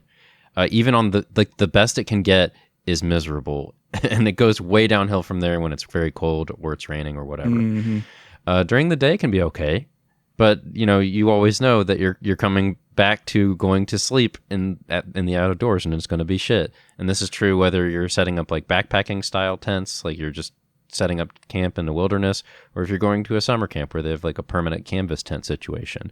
This book contains a cabin situation, which I have never been in my entire scouting time. In fact, I've never been in a tent larger than it was meant to suit 2 people. And I think that's pretty typical for Boy Scout types. Oh man, I actually, one of my camping trips, we had a tent that was big enough for, I think it was 10 people. It actually had, in the center, it had a flap to separate the two sections. And my camping experience has been the personal tent situation, the huge tent situation, and the cabin situation. Like a lot of the time, I feel, and also you're absolutely right, Brandon. Like, I feel like I had a bunch of really good memories of camping, but they were not they do not number the amount of absolutely abysmal, terrible camp experiences. Yeah, like having to go to the bathroom when it's storming outside and you have to run to the latrine. One of my worst memories is having to pee so badly and being so terrified of waking anybody up to ask them where is the bathroom. And this was for the urban camping thing, because I didn't, I heard all these stories about people getting arrested for like pissing on the sidewalk. Also, it's a public thing. I don't want to do that. Oh, guys, pissing on your lawn, man. So what I ended up, I think it was, the JFK Center. I think it was the JFK Memorial area. Anyway, at that area, I have a vivid memory of having to piss so bad, not knowing where to go, and running over to the other side and pissing into an open garbage can. That just reminds me that I have a vivid memory of having horribly bad indigestion at the Mall of America. Oh no! And spending a vile 30 minutes in that bathroom. Jesus, 30 minutes. Oh my God. I was literally I was also terrified because it was on a field trip and I was sure my classmates were going to leave me in the Mall of America bathroom. Oh God. Bathroom problems number extremely, that's an extremely important thing in camping. So it was well known that many kids going to summer camp would try to hold their number 2 for the entire week rather than actually have to go somewhere that didn't have a flush toilet. Which is a problem. That's true of traveling anywhere. Yeah. People do that going anywhere. I tried to do it because the latrine was just a hole in the ground, and every time you did anything into it, a cloud of flies would rise out of it. Yep. You want to go to the bathroom? Okay, well, prepare to have a bunch of flies going up your butt. Yeah, you don't know horror until you feel those little things flying up into your ass. Yeah, it's fucking abysmal. Also, some of the most vivid smells, like smell memory. Anytime I go into a poorly managed latrine, immediately remember some camping experiences I had as a kid. Also, if you want to have a good camping experience, I feel it largely hinges on what your plan for sleeping is, where the bathroom is, and how hot it can get during the day, or cold. Because if you sleep in a place where the temperature is moderate, if you don't do the tent thing, or if you do the tent thing and actually manage to set up your tent properly, like Brandon was talking about, I feel like that vastly increases the quality of the time. Yeah. But I've got a couple good memories, like roasting marshmallows. I have a really good memory of that. Everybody likes that. And being taught that you gotta char the marshmallow a little bit so it's got that skin on it, but not too black, because that's cancerous. Well, yeah, the best camping moments are all food related, I think. Yeah. There's a couple of high adventure things that are really cool, but like the best part of it is eating outdoors. It really does something. It's the laid back camp thing. It's the eating outside makes food better. It's true. It's a fact. Oh yeah, it does. And it does. If you haven't gone camping, if you can look these up. Actually, Rachel and I did this recently, or like maybe I think a couple of years ago. I think it was right before COVID. Oh my God, it's been 3 fucking years. Oh god. Hey. Anyway, time is black circle. Yeah, you can go and do these services where you don't have to camp per se, but you can go and like rent a place that is like more outdoorsy, that is like in the middle of the woods, and they have like a bunch of like small, like we called it the forest cube. Oh, yeah, I know those are. Yeah. And I that experience was so fucking great, specifically because, well, partly because as an adult, you choose what you want to do and you only want to do stuff that's interesting to you. Whereas as a kid, you're being dragged around everywhere. You have no say. Yeah. But there is something so fucking amazing about just watching a campfire, like building a campfire, setting it up, and we stared at that campfire for hours, and it was great. It's great if you then go into the cabin and it's not freezing and not wet. Yeah, Yes. that's amazing. A cabin in the woods is perfect. Yes. Absolutely, yes. 1000%. I mean, listen, if you don't want to do camping, I mean, and you don't understand the concept of being outdoors, making food better, go like just find a cabin right in the mountains, okay, and stand on a porch and eat a hot dog. I guarantee you, the hot dog will be the best hot dog you've ever had in your life. Make sure it's beef. Make sure it's beef. You got to have a beef sausage. Yeah, of course. Beef Frank. It's the seasoning of the woods. It's the nature's seasoning. Speaking of gross stuff being everywhere, did you think about the fact this book is this the first book in the Goosebumps series that's had blood in it? We were talking about that on stream, actually. I think, if I remember correctly, and let me know if I'm wrong, because I might be remembering this wrong. I think in Monster Blood, when the twins were beating the shit out of the main character, I think there was some blood there. I also think that was there? Okay, I think at a certain point, someone tripped and fell and cracked their head on the sidewalk at one point. I think it was I think it was the girl. Well, I do think this is the most blood. Oh, I'm fairly certain that that's the case. Like the blood that's described coming out of Mike's hand. Yeah, because it's like, as I'm looking at chapter 6, and it's like his hand was stained with blood. Drops of blood splashed on the cabin floor. Like, and we're getting into like blood, and bits his blood. We're getting into that territory with this, and it's like I'm surprised they got away with this in a Scholastic book. Yeah. I'm just looking at this front page and noticing some things I thought of chapter 6. So Larry compliments Billy on his quick thinking to remove the snake. Okay, and Billy says it must be I maybe got inherited from my parents. I told him they're scientists, explorers, kind of. They go up for months at a time exploring the wildest places. And my note here is foreshadowing enters the cabin. My note was okay, Billy, you need to learn to take a compliment without giving a book back. Just take the compliment, buddy. Just shut up. So in response to there not being a nurse at all, Larry says Uncle Al doesn't believe in coddling you guys, and I just wrote, fuck off. The amount of times in my life an adult or an older person has said something like that to me to explain why I'm doing something horrible, it's like, no, actually, you should coddle me, please. Like, I would suggest you do that right now. This is the time that you should do that. I love the idea that medical care for a fucking snake bite is coddling. Well, especially when it's described later as swelling up. Listen. It'll put some hair on your chest. Don't be a wimp. It'll put hair on your chest. Yeah, in the show, Larry's like, "What do you think we are, wimps?" Yeah.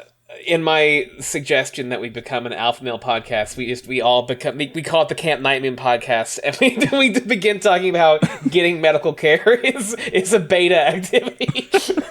3 bros, 4 sets of sunglasses. Yeah, for the one who died of a fucking snake bite. Before it went out for the one who died of a preventable disease.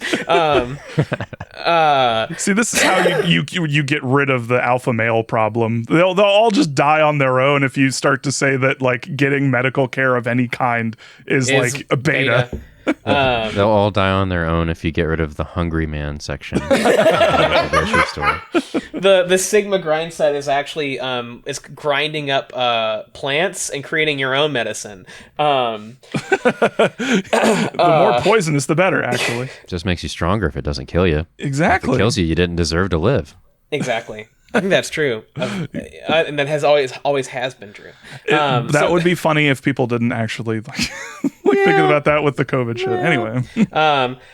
Anyway, summary time. I'm sad now. Confirming this camp is a lawsuit waiting to happen, Mike returns and reveals that there is indeed no nurse. Larry gives Mike a Band-Aid, which will definitely help snake venom, as Mike bleeds all over the cabin. Larry is impressed by Billy's quick thinking, which he attributes to his science explorer parents, which is definitely not setting up anything at all. Later, the kids increase their risk for stomach cancer by shoving down multiple charred hot dogs. Hey, folks at home, don't eat burnt food. Don't do it. It's not good for you. That's bad. It's bad to do. A little char is okay. If it's black, then you have a problem. Oh my God. Memory. Yeah. Speaking of memories, I vividly remember at camps where they overcooked the food and we had to eat like just pure black hot dogs. Yep. I tried to make it better by cutting like the char off, but yeah, that didn't help. It was still completely fucked. Camp food as a whole is a whole thing. I remember the add water eggs. There's a description of those somewhere. Yeah. A weird cake almost. Yeah, the square. Fun eggs. fact: those are also hospital eggs. Well, there you go. Yeah, same eggs. They're like they're just wet and they're gross. They're vile. Look, if you're going camping, soup, pretty hard to fuck up. Yeah, pretty easy to do. Just anyway. Or a marshmallow that you fell on the ground. But we'll get to that anyway. Except Mike, who may be dying. Uncle Al lays out the camp rules. Maybe. Yeah. 1. Okay, so the camp rules are: number 1, lights out at 6. Number 2, no going to the girls' camp. Number 3, no going to the forbidden bunk. Number 4, write your parents every day. Which is so lame. Rules 1 and 2, and also I don't know fucking why. Anyway, I don't even know what the point of that rule is. Rules 1 and 2 are basically no kissing, but are important because 2 kids were mauled to death by grizzly bears and or tree bears, ? At last year at this camp. And then I have in parentheses, bad camp. So I would like to note here. So they talk about bears. They talk about grizzly bears and tree bears, okay? They give advice for dealing with grizzlies, which is playing dead, okay? But tree bears, because I googled this, I was like, there is no such thing as this, are a cryptid, the Nepalese tree bear, okay?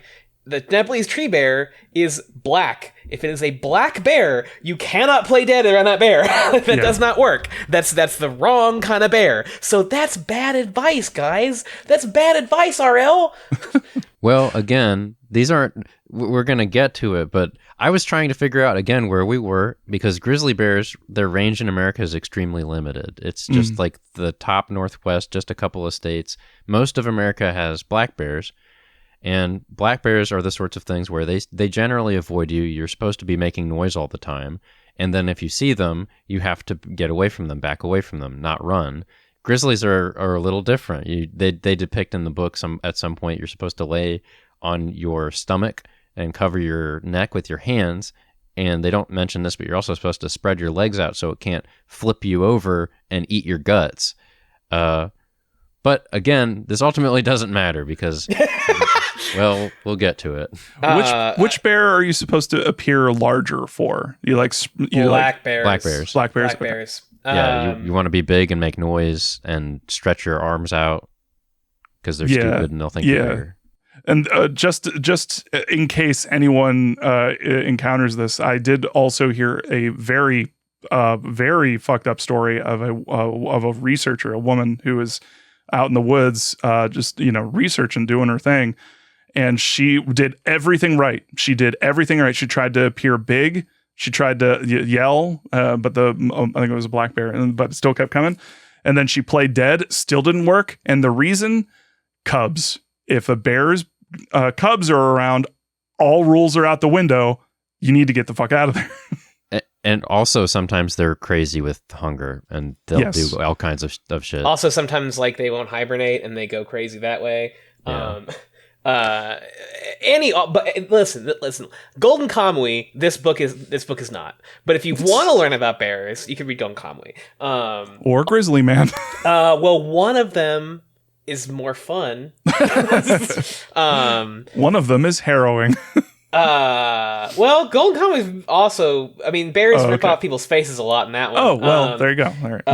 But also, Golden Kamui is amazing. Golden Kamui is a transcendently good story, with a lot of bears in it.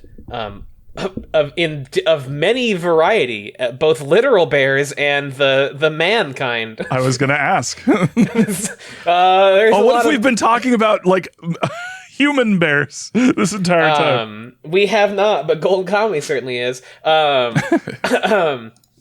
Also, if you want to read a truly scary story, look up the Sankebetsu brown bear incident. It's one of the things that influenced Golden Kamui, but it is a true story of a like bear massacre where a bear hunted and killed like a village of people. What? Like lured them away from the village so they could come back to the village and begin eating the people that were still there. Yeah. Holy shit.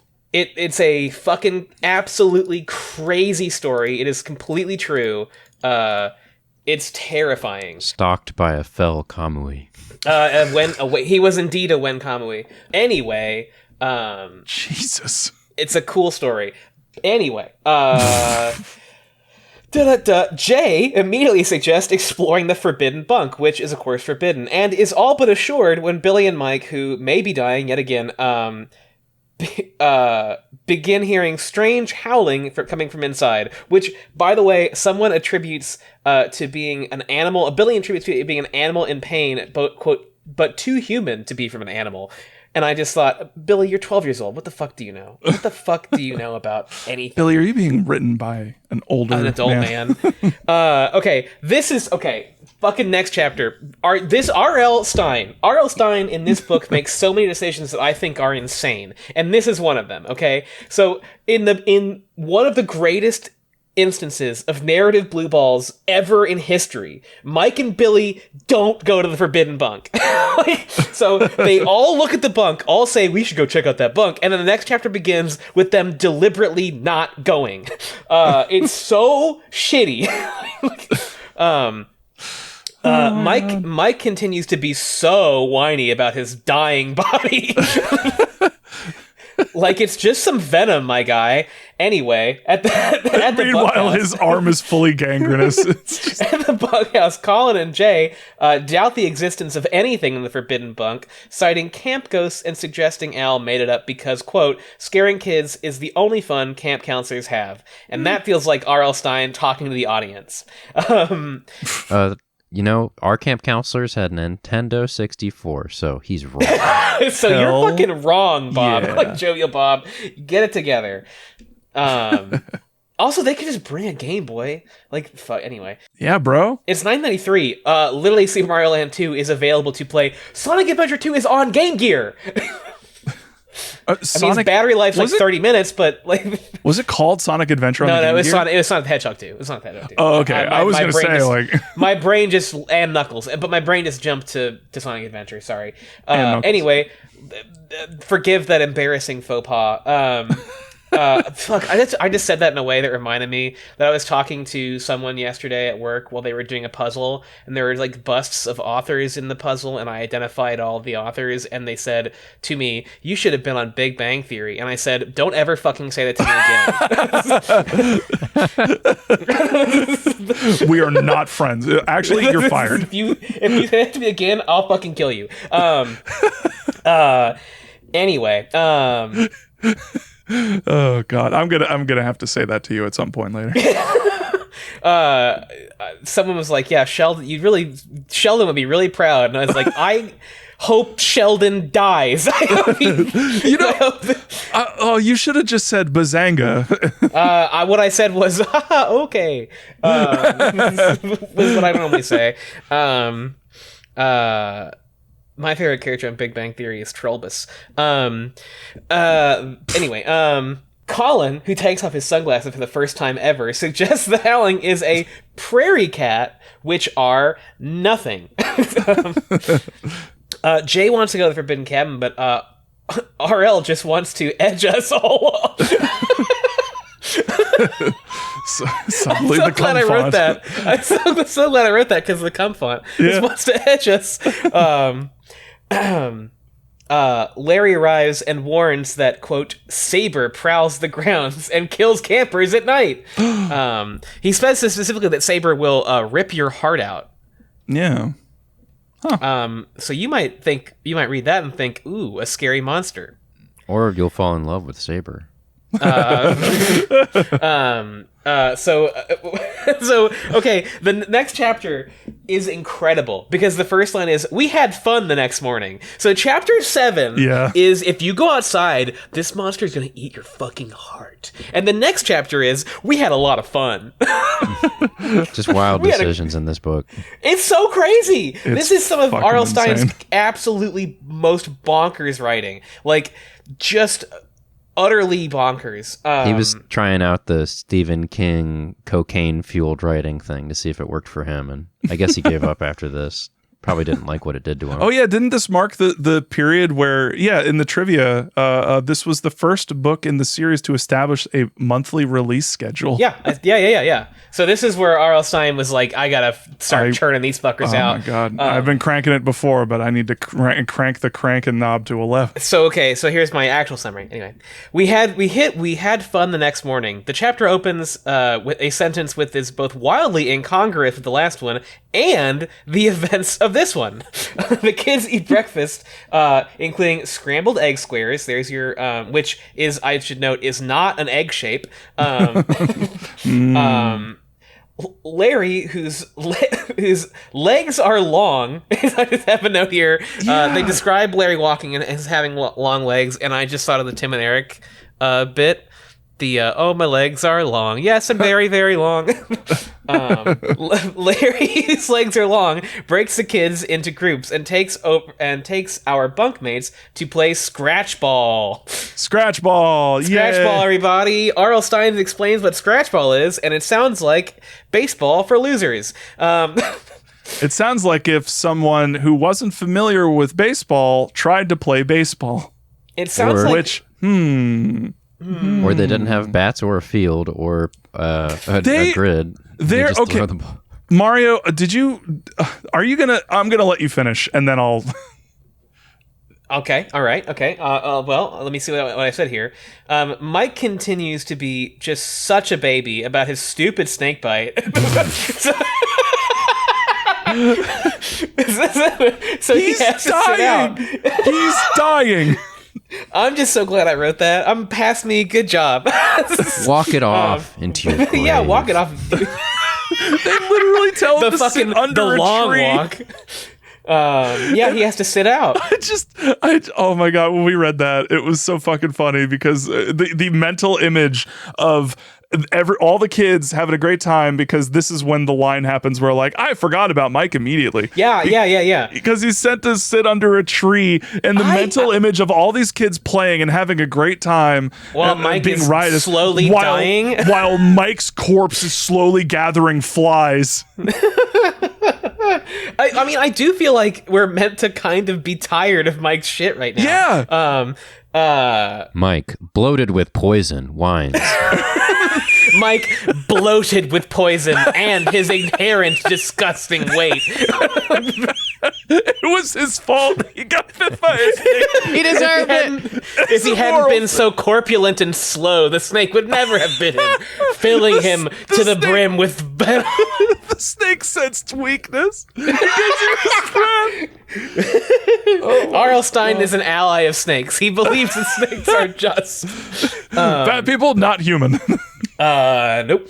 The venomous pus orb rolled. That's why they put him on the hill. So he would roll. His Roll corpse him would down. roll into the They fucking roll him ocean down. and float away. A deeply boring segment ensues where ball is played, but soon we learn that Colin sucks. Reveal himself as most likely to have a heated gamer moment. Colin argues with Larry about some irrelevant bullshit. Larry handles it well, though, by killing Colin with a baseball to the head. Okay, we're about to jump off of it, but you didn't mention it. In this section, the person who's throwing the ball in the air is described as the batter, but there is no bat. No. Scratchball, to be clear, is a very stupid game where you just throw a ball in the air and run around like an idiot. Why? They're calling him a batter, and there is no bat. Anyway. Anyway, how you doing, Mike? You good? No.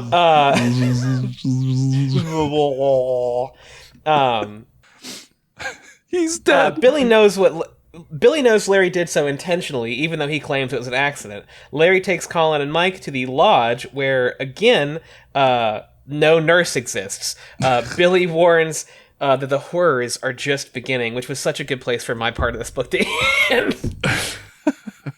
Which is a line that keeps happening, by the way. Yep, mm-hmm. How was I to know?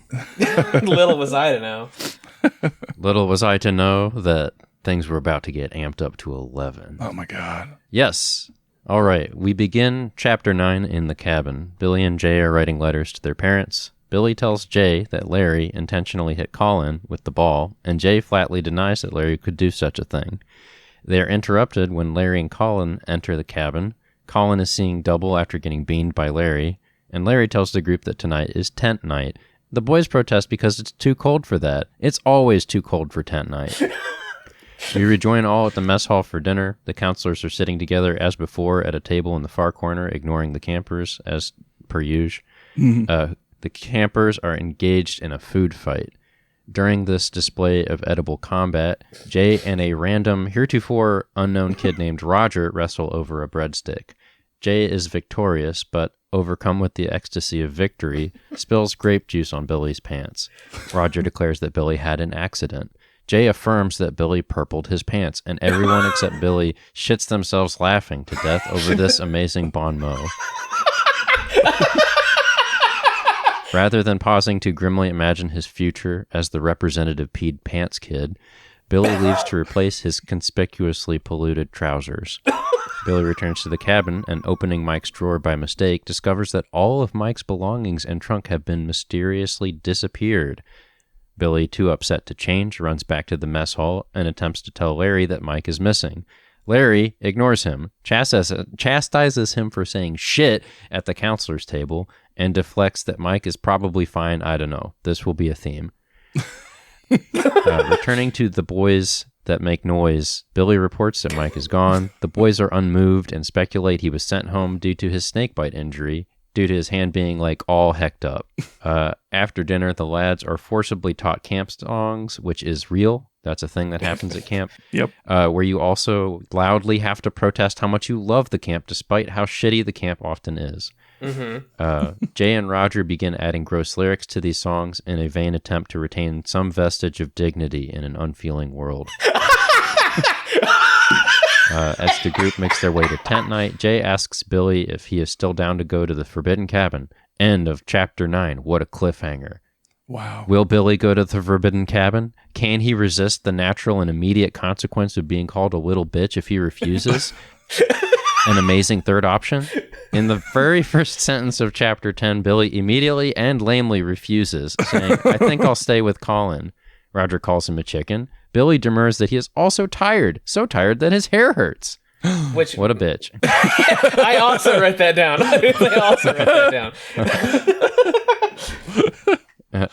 Jay and Roger mutter to themselves, planning their cool outing away from the ears of the despicable coward.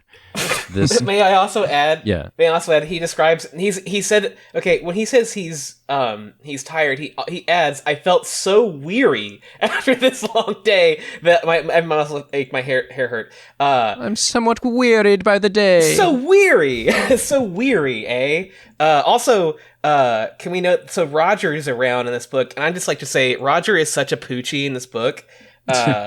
He's such a poochie. Like, R.L. Stine is committed to having 4 characters at all times in this book. So Mike's gone, fucking throw in Roger, who we all love now. Anyway, that's Yeah, immediately there's this kid named Roger. He's just wrestling over a breadstick, but now he's here. He's definitely going to stay around too. And we all love Roger. This is a theme that will circle back around. You all must always have 4. There must always be 4. There must be 4. Anyway, continue. He's got the Goonies rule. Also, I just want to reiterate, because I don't think that we emphasize this enough, what with, Mike's dead corpse being a very a focal point of discussion. Yeah, lying fallow in the hot sun, yeah. I forget what was the kid's name who got concussed, who is just Colin. Colin is in a has a concussion. Colin has a concussion. Colin has a concussion, and also when he was taken off the field, they were like moving him immediately.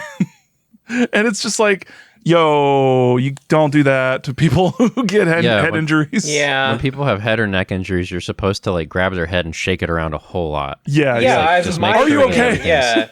Yeah, just make sure that it's all put together. Yeah, you should slap him around a little bit too, make sure they wake up. Yeah. He is, oh my God, this book is just a whirlwind of child hurt and murder. It is it's extremely entertaining, but also terrible. Also, I had a really hard time with chapter 10 because I kept thinking that Jay had already gone to the bunk. Like, I was like, there's a weird way that he has of writing this chapter where like I wasn't sure because of the jump between the previous 2 chapters. Like, I was like, what's happening? Where are we? Do we do the thing? What are we doing? Anyway, sorry. Yeah, you keep thinking he's done it, but then he asks Billy if he wants to go still. So yeah. Well, that's, you'll definitely know when things happen later on when R.L. Stine starts repeating sentences and paragraphs. We had fun that day. It was a fun day. Colin dead in his fucking book. We had fun. Corpse right next to him. Colin is dead, and Billy's making a fucking wallet next to him. Mike is dead, and Colin's next. So the squad makes their way to the tents, which have apparently already been set up by the counselors ahead of time. The tents must be quite large, since Jay, Roger, Colin, Billy, and Mike were apparently supposed to stay in the same one. Billy notes that the ground is really hard under his sleeping bag and that it will be difficult to sleep, so I guess the counselors didn't provide any sort of tarps or pads or mats. Alone in the dark tent, Billy knows that that sleep will not be possible with the suspense of the forbidden bunk ahead. The air inside of the tent is cold and damp. He feels a bug crawling on his face and smashes that bug on his own face. Yes. Camping is truly the finest of hobbies. Eventually, Jay and Roger leave on their quest to the forbidden bunk. Colin and Billy wisely decide to sneak back into the bunk instead of sleeping on the cold, hard ground outside, the place where you might have to protect your neck and vital organs from a grizzly bear. They ditch that shit so fast, and no one cares. I would have been too chicken shit to do that sort of thing as a kid, but they're absolutely right to do it. I was like, yeah, you go back to that cabin. Yeah, get in there. Yeah, take Colin. We don't need him. Yeah, also, Colin shouldn't be fucking out here. Yeah. From the cabin window, Colin and Billy listen for the progress of Jay and Roger. They can easily hear the two because the camp is eerily quiet. This is not a setup for anything dramatic. Suddenly they hear screaming, snarling animals, and a cry for help. The call to action has literally been made. Will Billy heed this call? Yes, in an uncharacteristic act of bravery, Billy leaves the cabin in his bare feet, calling after Jay. Jay runs to Billy in the darkness and reports in horror that something tore Roger apart. Oh no, he wasn't here for a really long time? This character that was just introduced wrestling over a breadstick is gone already? Damn. Wow. Rip, Roger. Hardly knew ye. My comment there is, oh no, Roger, who we all loved. Who we definitely remembered the name of. Absolutely. It is at this point that any young reader may understand why Roger, a named character, was suddenly introduced halfway through the story. You just got to have a good amount of victims in a horror story, and sometimes it doesn't matter to set them up much ahead of time. Mike could have filled the position of the first victim, but his absence here might suggest to a particularly media-literate reader that Mike is being reserved for something later in the story. Spoilers, no, not really. I thought that was a setup. Colin joins the boys in the dark as Jay shouts in terror that the monster is now coming after them. End chapter 10. You were R.L. Stine laughs in the face of your media literacy. Yeah, he's about to pull. He's about to fucking pull the rug on you guys. Mm-hmm. Beginning of chapter 11. Jay passes out, just slumps on over outside while they're being chased by a monster. Billy grabs Jay and carries him into the cabin. What a fine soldier! For a moment, they wait in the cabin, panting and listening. Then Billy hears a low howl, cries out that it's Saber. Jay cries out, and Billy decides they need to find Larry. The boys argue as to why no one else has been alerted by the screaming where everyone else in the camp can be. Jay screams that the creature is coming through the window. End of chapter 11. They all stare in horror at the window, but actually nothing was at the window. Jay had just been seeing things? What a vulgar cliffhanger.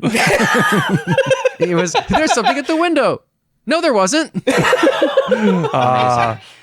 I am so happy that you are starting to learn Goosebumps and the way of the Stein. That's one of his most egregious cliffhangers. That's like, even the TV show knows you can't do that. Like, It's Even the youngest child will be like, you can't do that to me. yeah. That sucks.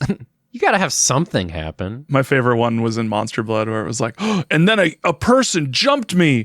And the next chapter, oh, I just tripped into a fucking mannequin. it's, oh my God. It's like, R.L. Stine, you can't do this. Well, he just did, and he's the one laughing now. Yeah. He's laughing all the way to the fucking bank, I guess. So the boys stayed up most of the night, as you might. In the morning, Colin wakes Billy for breakfast. Larry had never shown up. Leaving the cabin, the boy squad sees there is no sign of blood or kid guts in front of the forbidden bunk. What a strange thing. In the mess hall, the kids confront Larry. They shout that Roger was attacked, ask where he was at, and so forth. Larry and the other counselors deny hearing anything and ask the boys suspiciously where they were last night, unperturbed by the missing and dead children, but really needing to make sure that they followed their orders. Billy admits that the attack happened at the forbidden bunk. Larry chastises them, but agrees to talk to Uncle Al about it after breakfast. We next join our characters for the morning swim. Larry appears behind them and says he and Uncle Al found nothing at the forbidden bunk. When the kids demand to know why Roger was missing, Larry drops upon them a bomb. The camp had no record of a kid named Roger. Shit! End of chapter 12. Shit. Whoa. When asked why the boys would tell a story about Roger and the attacks, chapter 13, Larry speculates that the kids are playing a weird joke on him. Larry decides it is time to exit the scene. He's probably very tired of his sole purpose being to completely deny knowing anything. So he dives straight into the river. Which is an amazing transition.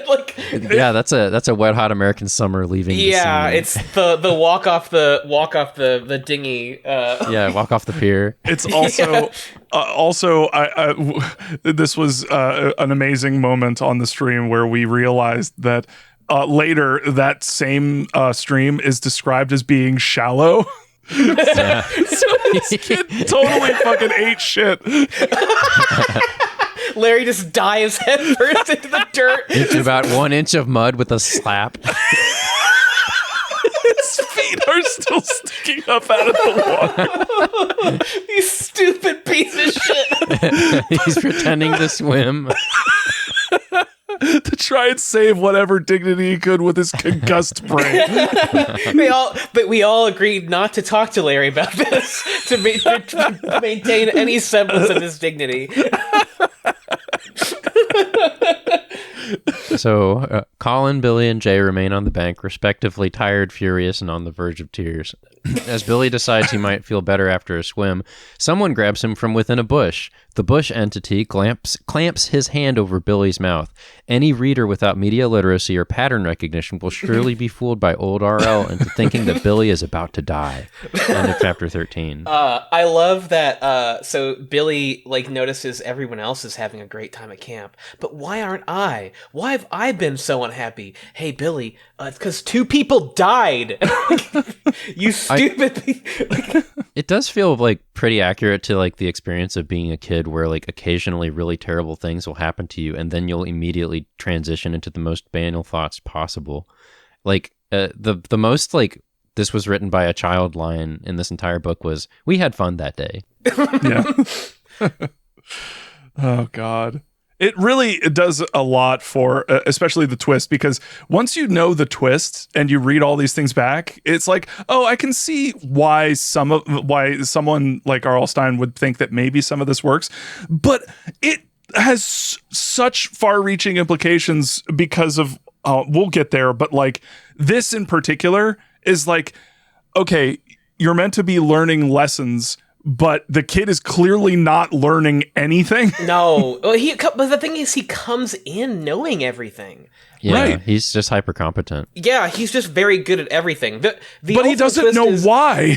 Yeah, the ultimate twist makes no sense because you don't need to test Billy. He's already the smartest, best kid in the world. Right. I think what our old RL was actually teaching us was how to be disappointed in a story. And I'm being half serious because he's just okay, here's everybody, all you kids.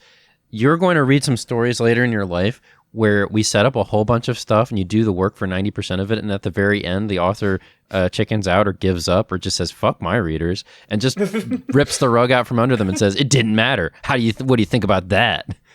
He's teaching them how to be disappointed with a narrative. He even made a cool named monster that he doesn't show. Spoilers. Oh my God, Saber. Oh my God. Yep. All right, so chapter 14. Do you remember Dawn, the named girl from the beginning? The bush entity is that very person, and another girl, Dory, is with her. Billy dumbly says they will get in trouble if they are caught in the boys' camp, and the girls say they had to because the camp's true name is Camp Nightmare. Oh no! Girls have disappeared, they say, and no one seems to care. Billy says the same thing is happening in the boys' camp, that Mike had disappeared, Roger was attacked at the forbidden bunk. Dawn intimates that the counselors might want the kids to die and notes their parents have never responded to the letters the kids have been sending. Billy recalls that his parents had promised to write every day, but he had not received a single letter. This information he'll very soon forget. A whistle signals that swimming time is over. The Bush group agrees that something evil is going on and agrees that they need to meet again to decide what to do. The girls Metal Gear their way back to the girls' camp. Billy goes to tell Jay and Colin what he had just learned. On his way to the cabin, though, he gets an idea. The payphone. He'll sneak up to the payphone and call home to his parents to tell his parents what's happening.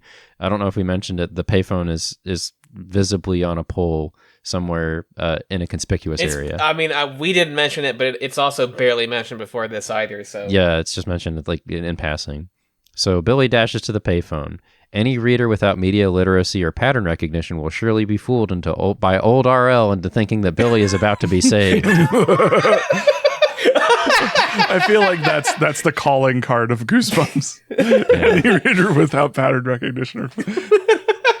Or perhaps he will have a long, frustrating conversation where his parents will dumbly deny that anything bad is happening and suggest, I don't know, Billy, you are probably full of shit, LOL. But no, the payphone is a stage prop. Oh my God. Billy turns to leave and runs directly into Uncle Al. The fly, as they say, has become inside of the trap for flies. End of chapter 14. At the beginning of this one's got a lot of stuff in it. Chapter 15. Uncle Al demands to know what Billy is doing. Ever the filthy liar, Billy tells Uncle Al that he is homesick and wanted to talk to his parents. Uncle Al says, someone put up the phone as a joke. Wow. Very funny. Billy asks where the real phone is, and Uncle Al says no one is allowed to call out. It's a camp rule. That's even more serious than a normal rule. Uncle Al tells Billy to go write a long letter to his folks. Billy agrees to get away from this evil, weird man. Uncle Al tells him he has a scratch ball now, and a scratch ball tournament now. He has a scratch ball now. Yeah, I got the scratch ball. And Billy will be going on a canoe trip tomorrow. It'll be great, he says, squeezing Billy on the shoulder, probably to see how tough the meat is and estimate how long Billy will take to cook. This was me predicting where the story was going. It also turned out to be wrong. Billy finds Jay and Colin near the cabin and tells them to come inside. He tells them of his encounter with the girls. Billy then decides to write a letter to his parents to insist on coming home on visiting day next week. He has apparently not noticed the importance of his earlier realization that he had not received any letters from his parents, who had promised to write him every day. Hilariously, he writes, "Dear Mom and Dad, help!" A great letter. He stops, remembering the canoe trip. He asks Jay and Colin if they knew about the canoe trip tomorrow, and they are surprised. Colin asks if Billy knows about a 3-mile hike they're supposed to go on this afternoon, and Billy is surprised. Everyone is surprised. Jay and Colin tell Billy he should talk to a counselor named Frank to make sure Billy is not also supposed to go. Billy writes a letter to definitely his parents about everything that had happened at Camp Night Moon up until the part about the forbidden bunk. This was me also trying to predict where things were going, again completely wrong. Larry bursts in asking what the kids are doing in the cabin. Billy stealthily tries to conceal the letter, but he is apparently not very good at stealth. Larry suspiciously asks, "What are you doing there?" Billy says he was writing his parents, and Larry tells them to come to lunch. Billy asks Larry if he is also supposed to go on the hike, but Larry says, "Not today," before running at top speed to escape questioning range. Larry has a very annoying job in this clearly evil place. At lunch, Frank confirms that Billy is not on the list for the hike. Billy prepares to sneak back to the cabin and finish his letter, but Larry grabs him by the shoulder and informs him that he is slated to participate in a tennis tournament representing Bunk 4. This is the beginning of a wild shift in the narrative, infamous among Goosebumpers as the tennis prodigy arc. We read of Billy's awkward first match against a little kid in straight sets, then his narrow escape from crushing defeat at the hands of the blonde boys from lunch, and finally his triumph over Kevin from Bunk 7, in which Billy intuitively masters the slice without any training. His victory celebration is cut short, however, when the large figure of his final opponent approaches the court from the woods. The campers look on in amazement as Uncle Al steps onto the court, brandishing a neon yellow tennis racket. Uncle Al takes a few practice swings through the air before swinging his racket once through the air so hard it produces a tiny wave of static electricity with a crackle. "You think you're hot stuff," he says to Billy, tossing the neon orb in the air, "but I'll put you in your place with my Cyclone Smash." Any listener without media literacy or pattern recognition will surely have been fooled by me into thinking that Billy was about to embark on a journey into tennis. But this was all lies. I did my own cliffhanger. Take that. Wow. Woo. Impressive. Woo. You know, when you see enough of these cliffhangers, you want to try one on yourself. Exactly. God damn. I was going to say you are doing an exceptional fucking job. Like this is, it's truly like an experience listening to you. And then with that, oh boy. I would have loved for this to turn into Prince of Tennis, but alas, we've got dumber things to do. Oh, we got a bad camp, a just consistently bad camp. An evil, bad place where bad things happen. Welcome to Bad Camp was the original title. Welcome to Shitty Camp. Welcome to this shitty camp. Welcome to Bad Place. Returning to the actual story, Billy is made to represent Bunk 4 in the tennis tournament, which actually occurs in the space of 4 written sentences. Afterwards, Billy returns to the cabin to finish the letter to his parents. Jay and Colin have not returned from the hike. Surely they will, though. Billy goes to the lodge building to drop his letter off, finding the building empty. He notices the mailbag through an open door and, attempting to put his letter inside, realizes that the letters he had sent at the beginning of the week were still in the bag. Oh my God! More lies! End of chapter 15. Chapter 16. Billy goes to the mess hall for dinner, where Jay and Colin are still absent. Billy accosts Larry about Frank, Jay, and Colin. Larry shrugs and denies knowing where they are, as usual. As they leave dinner, Larry informs Billy that he is the canoe counselor and that the trip is tomorrow. After breakfast, Billy returns to the bunk to find 2 strange new campers were occupying Jay and Colin's bunks. All of Jay and Colin's stuff is missing. Billy tells the new kids he will not be staying at camp and will go home with his parents on visiting day. "But didn't you hear Uncle Al's announcement before dinner?" they ask. "Visitor's Day has been canceled." "Oh no!" End of chapter 16. There's so much. Okay, I think a thing about this book that is genuinely not very good. A thing. Right. I know. I mean, accepting all the other shit is that there is so much in this book of a person coming to the bunk, and then going to the mess hall, and then coming back to the bunk, and then he's got to go back to the mess hall, and then he comes back to the bunk, and then he goes, like, it's just like, there's a whole bunch of scenes, and they could be condensed somehow, you know, like, or just not have him have to go back and forth so much. Yeah. Mario, if R.L. Stein, if Jovial Bob Stein wrote efficiently, this book would literally be 2 pages. Yeah. That is true. that is true. And, you know, even though it is really crummy to have him constantly be running, like tearing between all of our named places at top speed to actually do stuff in them, it also is reflective of like the camp experience, like where your time is completely worthless and you have to occupy yourself at all times. And you do spend a lot of time just walking between places to do extremely tiny tasks. Yeah. But in this case, it's just bad writing. It's also it's not fun to read it. No, unfortunately, it's terrible to read. It's also not fun to do it. It's like Yeah, it feels like a book written by a kid a little bit at these parts.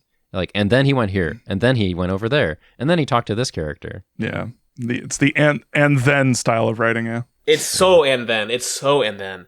Yeah. Yes. Yeah. All right. I guess I'll go. So I've got chapter 17 onto the denouement. So chapter 17. Which, by the way, I'd like to know real quick. You might think that a lot will happen, but I should note we have only 6 chapters left. So, And you might think a lot will happen, you fools. fools. And I don't know about y'all, but I was pleasantly surprised to find that the last 3 chapters are 2 pages apiece. Yeah. Yeah. Yep. Yeah, it's pretty great. Anyway, chapter 17. Billy goes to sleep in his new bunk with the new kids whose names truly do not matter as someone shrieks loudly at him outside of the window. The next morning, Billy rushes to Larry and asks him about Jay and Colin, but Larry wants to go canoeing right goddamn now, so fuck everything else. Chris and Tommy show up and everyone sets out for some canoeing. They instantly hit rapids, and Larry, excited by the prospect of seeing a fish, stands up in the canoe and immediately falls overboard. Billy, being a real one, jumps into the rapids to save him. I love how Billy is like, I better go find Larry and ask him about Jay and Colin. As if, again, our main character also has no pattern recognition, because even when they're on when Larry says, no, we have to go canoeing, he's like, well, I'll ask Uncle Al after we get back. Yeah, ask Uncle Al, the person who installed a fake phone and also has been destroying your letters. And like, Billy, my guy, I need you to just think for 5 fucking seconds about what's happening here. I want you to think a single word, and that word is danger. Run! He keeps thinking, God, where's Mike and Colin? Where are their dead bodies? And then, like, I'd like to go for a swim right now. You know what? Whitewater rafting right now seems like a pretty good thing. Anyway, Mike's probably dead. They went whitewater rafting, and literally he says, I've never done this before. And Larry's like, don't worry, it gets pretty rough. Which, by the way, I don't know why I can't say it right. Mm-hmm. I have gone whitewater rafting. It is at some point. Okay, let me just say this. At one point, we all were kind of freaking the fuck out, and me in particular, because I was the youngest person there. I was a kid at the time. Everyone else was adults. I went on this with my dad, who brought me along for a work thing that he had, and we got stuck on a fucking rock, and it was kind of harrowing because we had to transition people from one boat to another. And you get in that water, you're basically gone. Like, you have to be, like, if you survive the shock of the incredibly cold water, like, then you got to contend with the current of the water, and it's a whole thing. Let's get down to brass tacks here. It's not a fucking activity for 3 12-year-olds and one probably 16-year-old. Like, especially in a fucking canoe. Oh my god. Yeah, canoeing is rough. I went on whitewater rafting a lot in the Scouts, and I actually really liked whitewater rafting, but it is a pretty dangerous thing, and we did not have very many young kids going on it. Particularly if we take their level of skill to be equivalent to that of the children in the TV show, where their understanding of how to row a canoe is to move their paddles in the opposite directions of one another. Where they drown in a motionless lake, jumping out of a canoe. Oh my God. Chapter 18, Billy gets a cramp as soon as he hits the water and then finds Larry, quote, floating face down toward him. He's dead. Yep. I hope those fish were worth it, Larry. Billy grabs Larry with the, quote, life-saving technique my parents taught me, which is apparently to put a drowning victim in a headlock. Billy swims Larry to shore, at which point Larry wakes up, I guess. No CPR needed. The two walk back to camp for 3 fucking hours in awkward silence. Upon arrival, Uncle Al is told what happened and how the other two kids floated downriver because they, quote, didn't know how, unquote, to stop. Uncle Al then bemoans the loss of his favorite canoe, his only real friend. The chapter ends with the line, quote, I had no way of knowing that the scariest part of my summer was still to come, which is just a fucking bullshit lie. Untrue. Patently untrue. Completely untrue in any shape or form. But also, okay, I believe last book, or maybe 2 books ago, R.L. Stine began the story with like the character saying that the book was going to be exciting and fun. And I thought, man, what a bold way to open your book, R.L. Here's the thing. That was interesting. You can't do it 3 times in one fucking book, Bob. You can't do that. Or can he? You just can't be like, well, I think the book might not be very good right now. The scary part's coming up, though, I promise. No, for real. No, are you still reading? Please tell me you're still reading. Welcome to Camp Rug Pull. Welcome to Camp Gaslight. Anyway, Chapter 19. That night, Bully tries to get some sleep, but the forbidden bunk wouldn't shut the fuck up. Just making noises all night. I just imagine like a stray cat's in there like, meow, meow. Yeah. Constantly. Larry wakes up Billy for a, quote, special hike that everyone at camp has to go on. We get a lot of pointless recollecting about the previous day that only serves to remind the reader that Dawn and Dory still exist.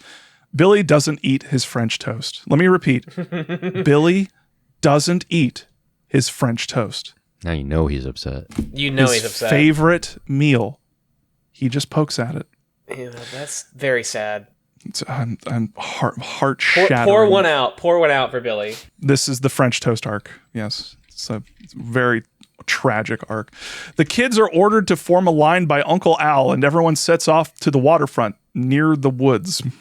When they arrive, Billy heavily considers bolting into the woods because it turns out Camp Gaslight isn't much fun. See, I did it. But just as he is about to run, he notices Uncle Al staring at him with a rifle in his hands. Yeah, so we should when he gets to that place, Uncle Al is like in camouflage, like wearing sunglasses, like yeah. And they're making everyone line up like I was very uncomfortable at this point in time. Like, I was like, what are we doing? Hey, what are we doing? Like, it's oh my God, this is just it's like a mouse wheel, but then the mouse wheel is just careening down a cliff.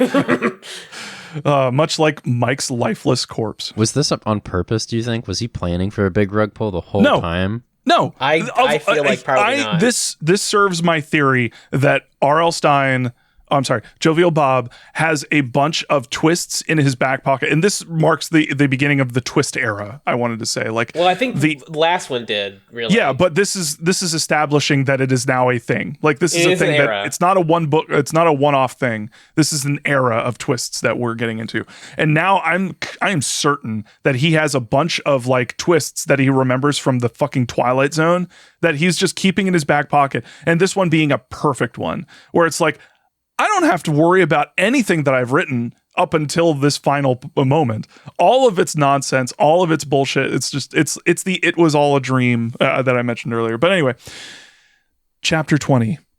After some bullshit about Uncle Al being a mind reader when the man clearly has a hard time reading his own thoughts, Billy, along with all the other kids on this special hike, is tossed a rifle and told to line up along the trees. Uncle Al lets everyone know 2 girls escaped the girls' camp last night, which is kind of... You don't have to say it's the girls' camp when the 2 girls escaped from it. It's kind of inferred. Yeah. And they were the same ones who snuck into the boys' camp days ago. And now it's time to fucking shoot them with guns. Line up, campers. It's time to do war crimes. I love that he immediately goes back on this, but he doesn't need to. It would actually serve the whatever. I'll get there. I know what you're saying. Yeah. I agree. Yes. Chapter 21. Billy is in shock at the idea of shooting his friends and tells Al he's not killing anybody. Al notes that the guns are actually tranquilizer guns, which really won't fucking matter in literally every possible way in a couple of pages. Billy points... It's a weird de-escalation. It doesn't need to be there. Yeah, it really doesn't. It feels like either RL thought this might be getting too heavy, or Scholastic said you can't put this in the book, bud. You can't make them real guns. Because but that's the thing. You spend this cliffhanger is that they are real guns. So the conceit here is that the kids are already thinking that they're real guns, and that's the danger. Yeah. So no matter what, the kids at some point have thought that there are real guns at play. And real guns were a thing earlier on in the book. Real guns are in here. It takes all the wind out of the sails of the ultimate showdown scene anyway, because you're just okay, well, this doesn't matter because it's a fucking tranquilizer gun.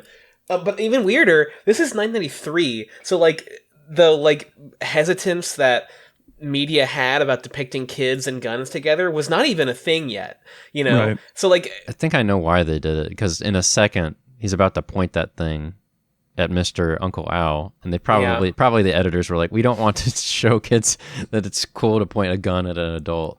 I guess that's probably true. I mean, gun safety. It's one of the coolest things you could possibly do as a kid. But anyway. It would have been the most exciting part of this book, but again, I just love that this is it's a real gun. Oh, don't worry, it's not a real gun. It's one of the weakest. Don't worry, it's really not a real gun. Yeah. Billy points the gun at Al's chest and reiterates his stance. Al lunges, and Billy pulls the trigger. Which would be exciting if it were a real gun, but it is not one, so it's not exciting. Billy, more like Killy. More like gently take nap E. Throw off the yoke of your oppression E. Chapter 22. In what is quite possibly the worst ending to any book I've ever read, or at the very least the worst Goosebumps one, the gun softly pops, and everyone, including Uncle Al, recreates the Evangelion congratulations scene. Yeah. Billy is swarmed by people, including Dawn and Dory, Jay and Roger, and finally, his mom and dad. Also, Mike was there, but who cares? Al explains that Billy's mom and dad are about to leave on a quote, very important expedition and wanted Billy to come with them. So this whole camp was a test because, quote, children aren't allowed to go on official expeditions unless they pass certain tests, unquote.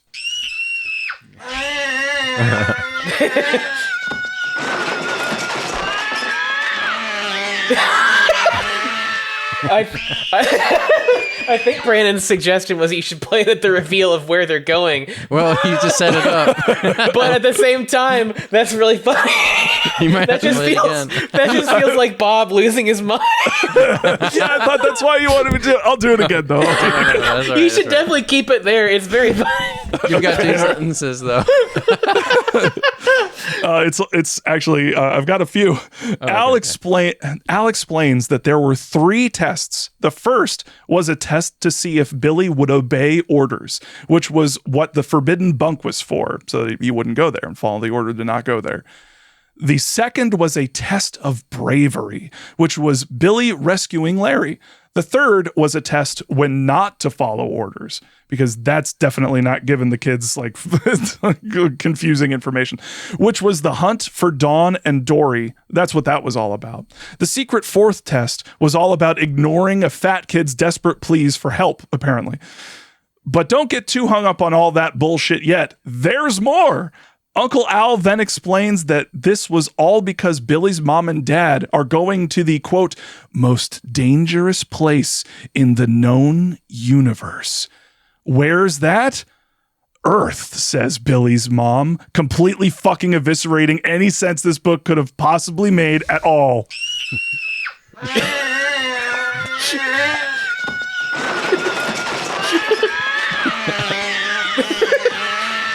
They're aliens. He was aliens the whole time. He was aliens. He was aliens, y'all. He was an alien the whole time. What the greatest twist of this book is that the cover of the book never fucking happens, and Saber isn't fucking in it. Saber isn't even shown, and every kid simultaneously goes, "Oh, this bullshit." You cannot do this, RL. You can't put a fucking monster in your book, talk about it killing people, have it maybe kill someone in your narrative, which is not real, but whatever, and then not even address it. You can't just be like, did Billy not want to mention, like, so Saber wasn't real either? Like, one sentence, RL. You mean the monster wasn't even real? You mean the monster wasn't even real? Like, you can still do a twist like this, but also have a monster be real. The show does it. Yeah. Yeah. We'll get into it in a bit, but one of the improvements the show makes is that it does something. It explains Saber. Yeah, absolutely. I do have more here. I guess I'll read it. Yeah. This is when you're supposed to think, oh, clever. That's why the campfire was purple and the critters at the beginning were called prairie cats and all the other weird shit. I assume that's, yeah. And that's why they had grizzly bears. Because these are aliens trying to figure out Earth culture. But then Billy's mom says, quote, no one has ever studied, unquote, Earthlings. So how the fuck is Billy so cool with all this weird shit? Is this alien culture just extremely close to Earth culture, but the animals roll around like Sonic the Hedgehog and the fucking fire is purple? I assume the takeaway from that was those are normal animals for them. Yeah. That those are not fake Earth animals. They are normal animals on this planet. They just have grizzly bears and snakes and egg squares. But also grizzly bears and snakes. But also grizzly bears. It's so how do they close. And humans are like, but I guess that's also why some of the kids were, some of the descriptions of people's arms were like, oh, they're really long arms.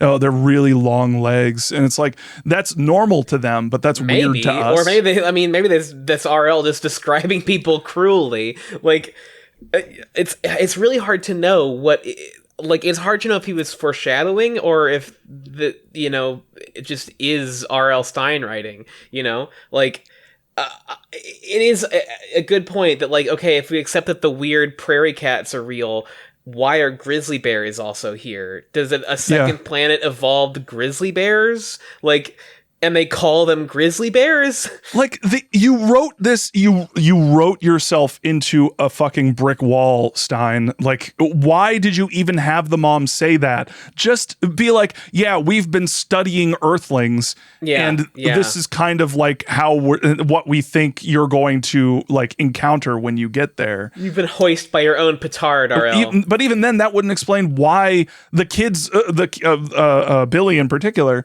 isn't reacting to strange things. It's like, okay, aliens are like aliens are basically humans, but just tiny little things are different. But that doesn't explain why they're so dangerous. Apparently, Earth being one of the most dangerous places in the known universe. Yeah, but I imagine how do they know that? Like, what? I imagine that's largely because when they set down, they start making fun of fat people and get shot immediately. But whatever. I was so hopeful that the show was going to make some wild choices, knowing what the ending was going to be. Like, have them all have, like, conical heads or something. Oh, yeah. Give you some hint. Or make up a like that this was a camp for people with, like, a certain, like, medical condition, and the medical condition would be some unrelated thing, and the thing we were seeing on them, like, that they had a little stubby third arm, was because they're all aliens. But no, it's amateur hour. So also, okay, I got a big question. Yeah. In the book, Yep. or is my memory of the episode like being absorbed into the memory of the book? At the end of the book, do they look up into the sky and see Earth? No, that's the episode. Oh, because I've got some fucking questions. No, that does raise questions, i.e., where are they? Like, Are they on the fucking moon? What? yeah, They're yeah. within. Yeah, that was just because They have it's to on- be. It's like it's I on mean, TV, and Yeah. this isn't a smart ending, so we're not going to try. Yeah, and I also, Mario, you pointed out the red rocks earlier. I'm assuming it's like fucking Mars or some shit. I don't know. I mean, I don't fucking know. I don't know. Oh my god. There's so many questions. Well, I think like the idea was originally to have them be in a desert setting because then you could set it on any planet at that point. Yeah. True. But they didn't like in the show. They obviously were shooting in Toronto and in a more Yeah, like, absolutely. idyllic East Coast kind of setting or Midwest like camp setting. Barely containing their Canadian accents. Oh, Yeah. Containing? Maybe That's maybe generous. the container was overflowing with Canada. Yeah. But yeah. Oh, this was filmed, by the way, it was filmed in Oshawa, Ontario. Ah, fun. All right. Did we want to? Do we have any other parting thoughts for the book, or do we want to just slam directly into So let's just crash this car directly into the episode. Let's drive this bus. this clown bus? Let's drive it like we fucking stole it into the episode. Which, okay, can we talk about, so right off the bat, let's just say this. Okay. The episode uses Evil Dead camera liberally, which is a choice. I think it's a good choice because I think it is a good choice. they're amping up Saber. They're like give you his like VFX warbly from the Woods-o vision of the Yeah. campers a lot, and it also cuts down on the boringness of all of our characters running back and forth between set pieces. I mean, let's just get right ahead of it. The episode handles Saber way better than the book did. Yeah, It handles Mike poorly, but better than the book did. Yeah, I mean, they also skip like the first 3 chapters of the book. Yes. Not a bad choice. Nope. They also the acting by the cast of kids and adults is pretty good. It is good. I had a note specifically. Billy's actor is pretty fucking good, like pretty goddamn good. Billy's actor, played by Kaj Eric Erickson, and you eagle-eyed viewers may know him as the lead in the best episode of Are You Afraid of the Dark? Yeah, buddy. The Dead Tale Man's of a Float. Dead Man's Float.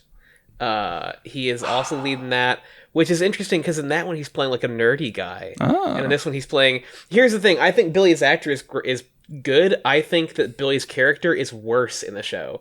Like, He's worse in the show, but he plays better with like the ultimate thing where he was like a super soldier. So in the book, Billy is a relatively sensitive, introspective kid who is hesitant to perform acts of bravery. His refusal to go to the Forbidden Bunk, for example, is more as a result of his fear than by actual concern for Colin. But in the show, Billy is a cool, competent, handsome leader type who looks like a member of Hanson.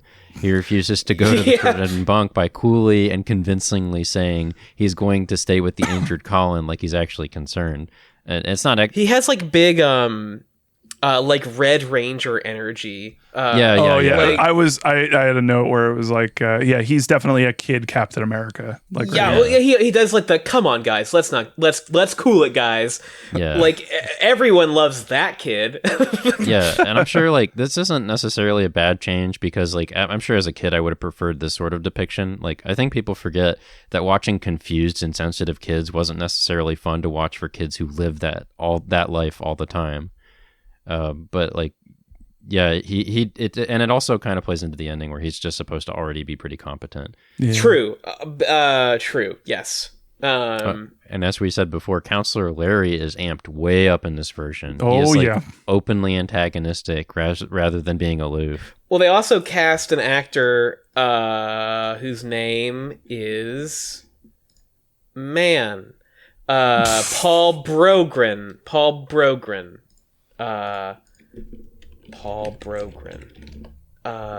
While Mario looks that up, I just want to point out that the intro of this TV episode is a cavalcade of sound effects and ADR. Whoa. Stop. Everything. Fucking put a fucking what the fuck? The actor that played Larry is in not only is he in Johnny Mnemonic as Stump, he is in The Mouth of Madness as Scrawny Teen. What? Whoa. Dude. Larry, you've had a career. Was Scrawny Teen the one on the bike? I bet you he was. Oh, yeah. Yeah. Oh, my God. We just watched that. I totally remember. I was like, why do I think I remember this kid? No. It was. No, you know who he is? He's in the store. He's one of the people who asks if you read Sutter Kane. Oh, okay. He's a kid with glasses. Right. Okay, There's a kid with glasses and like bad like facial scars or whatever. That's him. Gotcha. He isn't. I know it would be great if he was the bike kid. If you see the photo, you will recognize the guy that he is. Oh yeah. Oh, yeah. He got older. Recent Grandpa John Carpenter. Congrats. Yeah. But also in addition to people that turned up to 11, the bus driver. Yes. Oh my God, he's like flopping horribly with everything he does. He's just, his actor's like, move the most. He is a step away from just farting and burping while moving these, like, it would not be hard to imagine them just, as he moves the bags off the bus, just being like, like, he's so crusty and just sloppy and gross. I love that he very nearly runs over the kids. Yeah. Very slowly runs over the kids, I would say. True.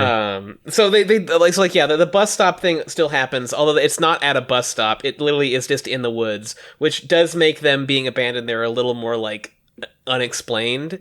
That's fine. Also, they keep Colin's look fucking perfect. Colin's sunglasses, bandana shit. Ooh. So cool. Ooh, chef's kiss. Can we talk about Roger, though, for 1 second? Go for it. I fucking hate him. He is so annoying. He's so funny. He's so hilarious and funny. Oh, you ever meet a guy who just absolutely thinks he's the funniest fucking person on the face of the planet? I wrote down every joke he said, and not a one of them is good. His first joke is, "Hey, Camp Nowhere, we're here." It's not a joke, Roger. That's nothing. What you just said is nothing. It does feel like what a 12-year-old would come up with. I mean, it's not. He's occupying the voice and the look of the face of a person who knows what 90s comedians sound like. Yeah. But he's got nothing in the tank. Also this has a part, like, so at the bus stop the monsters show up, but in this case the monster is Saber, which is better. Yeah. And we see Saber, and Saber looks cool. I like Saber. Look cool. They made a really nice practical effects monster. Yeah, a little animatronic. Like Saber. Yeah, and the cool thing, the best thing is that they actually use the fact that it's an animatronic like comes up at the end, and yes, so the fact that it looks kind of fake is actually intentional. So that's a nice touch. And they do some cool stuff with him too. Like they have a couple of what do you call it, vertigo type shots with him approaching Billy. They have a couple of scenes where, you know, Saber's approaching and they whip grass out of the way, Jurassic Park style. It's good. Yeah, it is good. I think it's well done. Whoa! What the fuck? Hold on. I've been reading the trivia on the Camp Nightmare page. Listen to this. Stein once stated that the name Camp Nightmare came to him while he was visiting his son's sleepaway camp, which was infested with bugs. So interestingly, the Dutch version of Camp Nightmare better captures what R.L. Stein was thinking about. Oh my God. Yeah, that reminds me of how many times the kids like slap bugs out of their face or like squash them directly into their forehead. Interesting. They should have done that. Go with the bug thing. God, R.L. Stein, you had a good idea. And the Dutch like used it. This isn't the Dutch, R.L. Like, you need to trust the Dutch. So Billy like tells everyone to like keep cool and is like standing in front of them when Saber shows up, and they're all like, "Oh, Billy! Oh no, Billy, look out!" Like, just such a cool guy. Cool guy. Anyway, a fucking explosion happened. Yeah. Oh my god. I have in my notes. Holy shit! Pyrotechnics. Yeah. So our Uncle Al fired a flare gun at Saber, and it created a fucking thermite explosion. 10-story tall explosion just in the middle of the wilderness. It's also shot really weird. Like it's clearly very distant and far away from where everybody is, and in the middle of a bunch of trees. And did it look sped up to you guys? Did it look like weirdly like the frame timing was like really weird? I didn't notice I'm not sure if it was sped up, but it did look. It was shot very strangely. It is was strange. Clear that they're not used to shooting things like that. Yeah. This is followed by an amazing sequence where Uncle Al introduces himself by saying like, the latest technology freaks him out every time, and he goes like, "I'm Uncle Al," and the kids all go, "Huh?" And he goes, "The camp counselor," and they all use and go, "Oh." Uncle Al's actor kills it. Also, you're gonna have to your Uncle Al impression needs some work because you need to sound like just like barely containing your Canadian heritage. But again, I would argue he doesn't even out. barely contain it. Yeah, no, and that's what I'm saying. Like it's coming out anyway. He need to say "freaks him out" every time. Freaks him out. Every time. It's time for us to go on the river and get in the boat. So What are you freaking out about? So he explains who Saber is at this point, and tells everyone to grab their duffels. Which I then thought, I'm not here to pack my duffel. I'm just here to do a sex offender shuffle. Which is funny when you look at Uncle Al in this. Uncle Al's also actor kills it in this thing. He's great. Uncle Al, Great job. for being very Canadian in this role, is a delight to watch. A delight to watch this role. Who is the actor who played Uncle Al? That's a great question. What has he been in? He should be in more.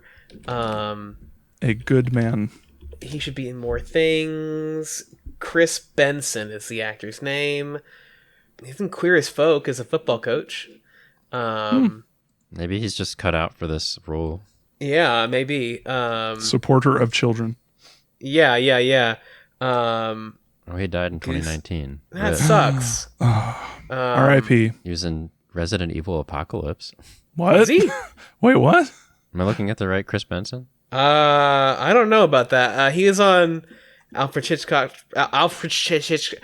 Fuck. He's in Alfred Hitchcock Presents. He's also in the Santa Claus. I'm starring seeing Tim Allen. Yeah, he was in Resident Evil Apocalypse. Who the fuck was he in Resident Evil Apocalypse? As Lance Halloran. What? Who is that? Lance?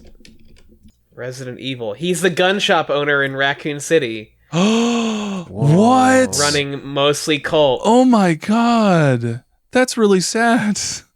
That's a pretty fan. I think that's a fan favorite character in the games, at least. Yeah. Rest in peace. Yeah. R.I.P. Oh, what the fuck? Okay, that sucks even more because while the character was listed in the credits, he's not actually in the movie. What? So they cut his scene. Oh, god damn it. I'm so frustrated for him. How That annoying is it to sucks. go out there, get the job, get the role, do all the work, and then be cut? God damn. From Resident Evil Apocalypse. Like, Of all things, yeah. yeah, fuck. A crime to do to such a distinguished actor with roles like Uncle Al, I would say. Yeah. His IMDb page, the photo is his picture of him as Uncle Al. I Yeah. don't doubt that it's his most famous role. Yeah, I'm sure he was on the set of Resident Evil Apocalypse, and everyone was like, Uncle Al! Back to the topic at hand, can we talk about the fact that Mike has rolling luggage? Because they're grabbing their duffels and Mike has rolling luggage, and I think that's fucking hilarious. And he's dragging it across the gravel. That to me is more on point than anything RL wrote about Mike in the book. You know what I mean? Like, I got a better understanding of what Mike's book character would have been like by the rolling luggage thing. They could have dropped the horrible fat shaming easily and just did that. And I was like, oh, I got it. Okay, yep, got it. Yeah, like, I feel like presenting Mike as like just a nerd who isn't like used to like being outdoors at all is like not terrible. Like as long as you present it like well. It's a trope, but we all know what it is. I mean, like, I would have been that kid, so it's fine, you know. And I'll take it over the fat shaming bullshit. Oh my god, damn it. Which we're about to get into. Hey, here's a fun one.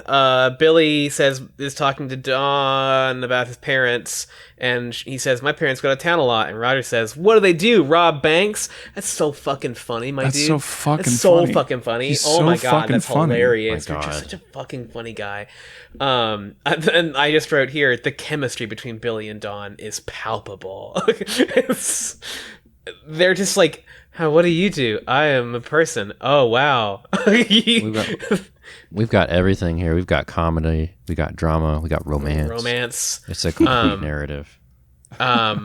Did you... Okay, Bob, I have a question. When the counselor first shows up, Yes.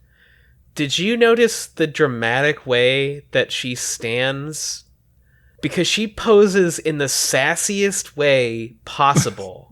And for a second, I thought she was meant to be Larry. I was like, what the fuck is happening? I was like, for a brief second, we were like, uh-oh, did they make Larry a fake character? Are we gonna like punch down on gay people too in this thing? Boy. And no, Like, no. No, I didn't. I actually didn't think that because they introduced the counselor from the. It was the before girls' they camp. said who she was. It was before they said she's from the girls' camp. They just said like she just like walks up, and I was like, well, the counselor we know is Larry, and I was like, what the fuck is happening? Yeah, we were both like, oh no. Bullet dodged. Bullet dodged. But another bullet's coming, and it's gonna hit him square in the face. What's the? I mean, they show the red bunk. It looks like shit. They go to their bunks. Khan's like, I'm supposed to sleep in here, and Jay says, we're gonna stay up all night, and begins playing rap music. TM. Like, Yep. and then Billy unpacks his cookies, and it's the weirdest interaction. He has cookies, and Mike says, "Hey, look, cookies from mommy," and Billy's like, "Actually, Daddy." like You want and them? I don't know why. These cookies are from Daddy. From my daddy. From Daddy. Why is Mike an asshole here? Like, I don't know why that's happening. I think like sometimes the way they feel these things out is, well, he has to be something. So just have him do something that isn't just like, have him be an asshole or a baby. We've got to hate him for something other than being fat. Please. Mm-hmm. Is that is that the fat shaming thing you were getting at? There's another one later, but yeah, Okay. it's like there's that line, and then it's just all fat shaming after that. Like when he gets bit by the snake, and he's like, ah. One of the kids, I think it was fucking Roger, because He says, "Not enough chips in your cookies." Not enough chips in his chocolate chip cookie. Yeah, it's like what, man. Also, the graffiti on the wall of the cabin, the glowing red graffiti that says "Saber is hungry." That's pretty good. Yes, that was very good. Also, the fat shaming is also very, very fucking strange because Mike isn't fat. He's not. It's not fat at all. No, he's just a normal looking kid. He's just a kid. Like, yeah, maybe he's got some baby fat, but like, dude. Well, I think it's interesting too on Mike, because I think Mike is a failure for a lot of reasons, not the least of which being that the snake bite is handled very poorly in this episode. Like, it happens off screen. He never shows the bite. There's a part where he shows it to Larry, as Larry walks in and discovers this, where he shows it to Larry, but like you can clearly see he's not showing it, and Larry's like, "Ugh! Get out of my face! You disgusting dweeb!" Also, when Larry walks in and he says, "The name's Larry," and he holds up the L sign next to his head. The L7 loser thing, yeah. Amazing. Oh my god. Larry is on 11 in this. There's no nurse, and Larry says it's because Al doesn't run a camp for wimps. Mm-hmm. He says it with the most disdain a human being can say any sentence. Al doesn't run a camp for wimps. Like, this He's is like, just no, like, what do you think? We're running a camp for wimps? yeah. He's just like, so shitty. He's so shitty. It's incredible. Like, they gave this actor one direction. It was be the worst version of yourself possible. And then we don't spend a lot of time dwelling on the bite because we jump immediately to the fire scene. Did you like the song? Yeah, it was fine. Did you catch lyrics? Because I wrote the lyrics down. Go ahead and read them. Night moon, our hearts are full of pride. Night moon, oh night moon, Uncle Al will be our guide. Coddlers and whiners, they are not welcome here. Yep. Night moons for big guys, there is no place for fear. That's Night pretty moons good. for big guys. It made me think of the Turbo Team. You're not part of the Turbo Team. Just Mike as he's dying, holding his fucking Night moons for big guys. Night moon, there is no thing to fear. I'm a big guy. I'm a big boy. Yeah. Love to die singing that song. Mike is dying yet again. He can't feel his entire side. And can't even eat the hot dog he's offered. And then fucking Uncle Al starts giving Billy guff for feeding this kid who's been sitting silently dying away from the campfire all alone. And when he explains, Uncle Al is so apologetic that he labels Billy his number one camper. Wow. So prestigious. Also, when Uncle Al looks at Mike's arm, which is completely bandaged, and is like, oh, I've seen worse snake bites than this. You're going to be fine. Looks good to me. Really? Does it, Al? Interesting. I've got snake venom coursing through my veins. Sleep it off, kid. You're going to be fine. You'll wake up tomorrow, you'll be fine. If you wake up. If you wake up. There's a scene where Roger gives Mike a marshmallow and he eats it and he's like, I just found that on the ground, and Mike is just like, okay, whatever. Yeah, whatever. I'll eat anything because who I am. In fairness, he does already have snake venom coursing through his body. What fucking difference does it make? Yeah, it's like, what oh no, dirt. If I'm gonna die, I won't die hungry. They look at the bunk. Jay wants to go look at it, and Billy's like, no, I don't want to go. And Jay does a chicken impression, so insert your Arrested Development chicken clucks here. Bagok. And then Roger says, maybe the number one is afraid of doing a number. Hey! What? He says maybe the number one is afraid of doing a number, and then it's cut off by someone saying, hey. I heard you, but what? Like, do number two, Bob. You can't say number two on TV. There's kids watching. But what's the joke? Do a number two. Where's the context for the joke? You need joke telling lessons. Why are you saying that? Because the bunk would be very scary and he'd shit his pants. He'd do a big shit in his pants because it's so scary. Okay, gotcha. He's a number one camper, so he'd do a big number two. For some reason I was like, what? So you're gonna go to there's a bathroom in there? Like, like, why maybe are you... No, that's actually the subtext of this episode is that Billy is afraid of pooping, and so maybe number one's afraid of shitting ever. You big idiot, take a dump. Zooms in on his face and he sweats and looks down. I wasn't gonna talk about it, but on the stream that I did, it came up that like immediately as soon as Roger's introduced, like for some reason the topic came up that he had shit his pants, but he was trying to be really cool about it.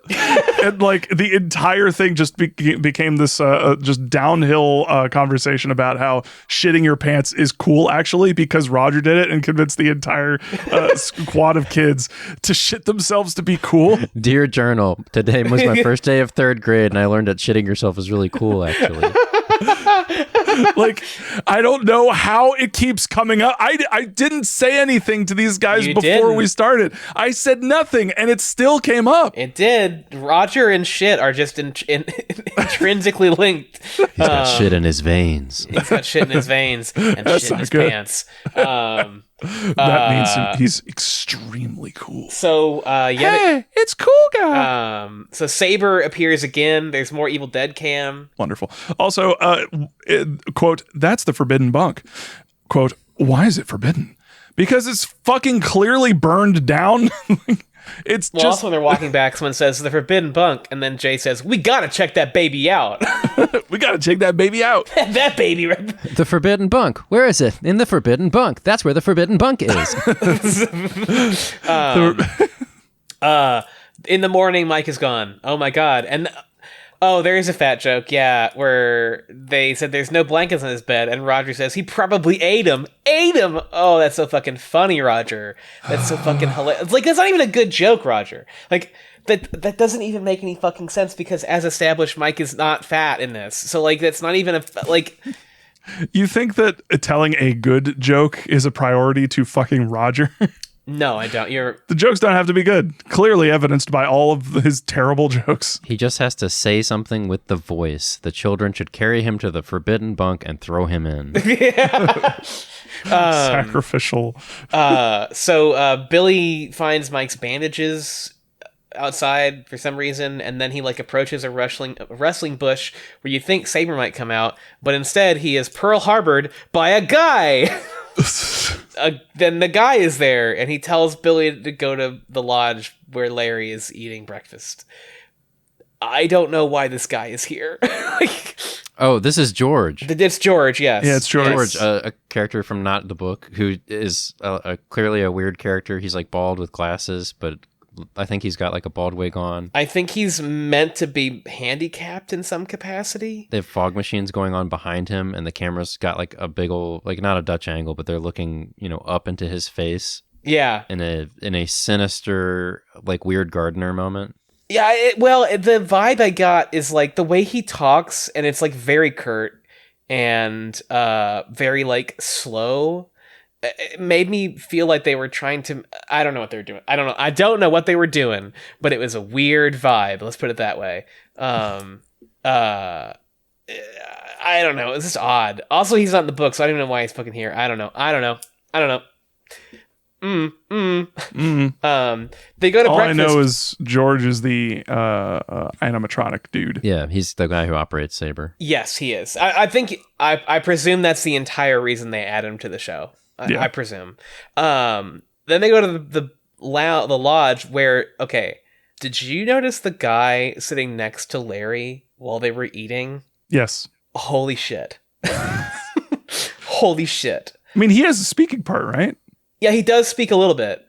I mean, he had bright red dyed hair, backwards cap, chin strap beard. Dude was the most 90s kid I've ever seen. Like, he's so cool. He must have shit his pants like twice so far. That guy, I bet that guy shits his pants. Like, That guy's got shit in his pants right now. That guy shits his pants. I know that guy shits his pants. And then, okay, so Larry makes an announcement, and I'm sure he says, "Get your faces out of your bowls," but what I heard Larry say was, "Get your faces out of your balls." There was a line in the book where at the very end it was like, I think it was describing Billy, who said that Stein said that Billy's jaw had hit his knees. Yeah. And I was like, is this a thing that for like the describing the aliens? But it doesn't really matter because it's just like Billy had unhinged his jaw. Yeah. Like this race of aliens can they're much better and very superior to us because they can all suck their own dick. I think that the book would be a lot better if occasionally Billy began chittering to communicate with, with everyone else and began exclusively talking about the need for the Queen's jellies. And then they all began to vibrate sympathetically. If Billy was like, "Oh, Mom and Dad." Oh, son. Oh, son. Then they go play baseball because no one thinks scratch ball is real. I think it's a wise choice. It's the correct choice. Absolutely. They don't have to explain baseball to kids. No, that's way better. It's way better. I mean, scratch ball was dumb anyway. So like, yeah.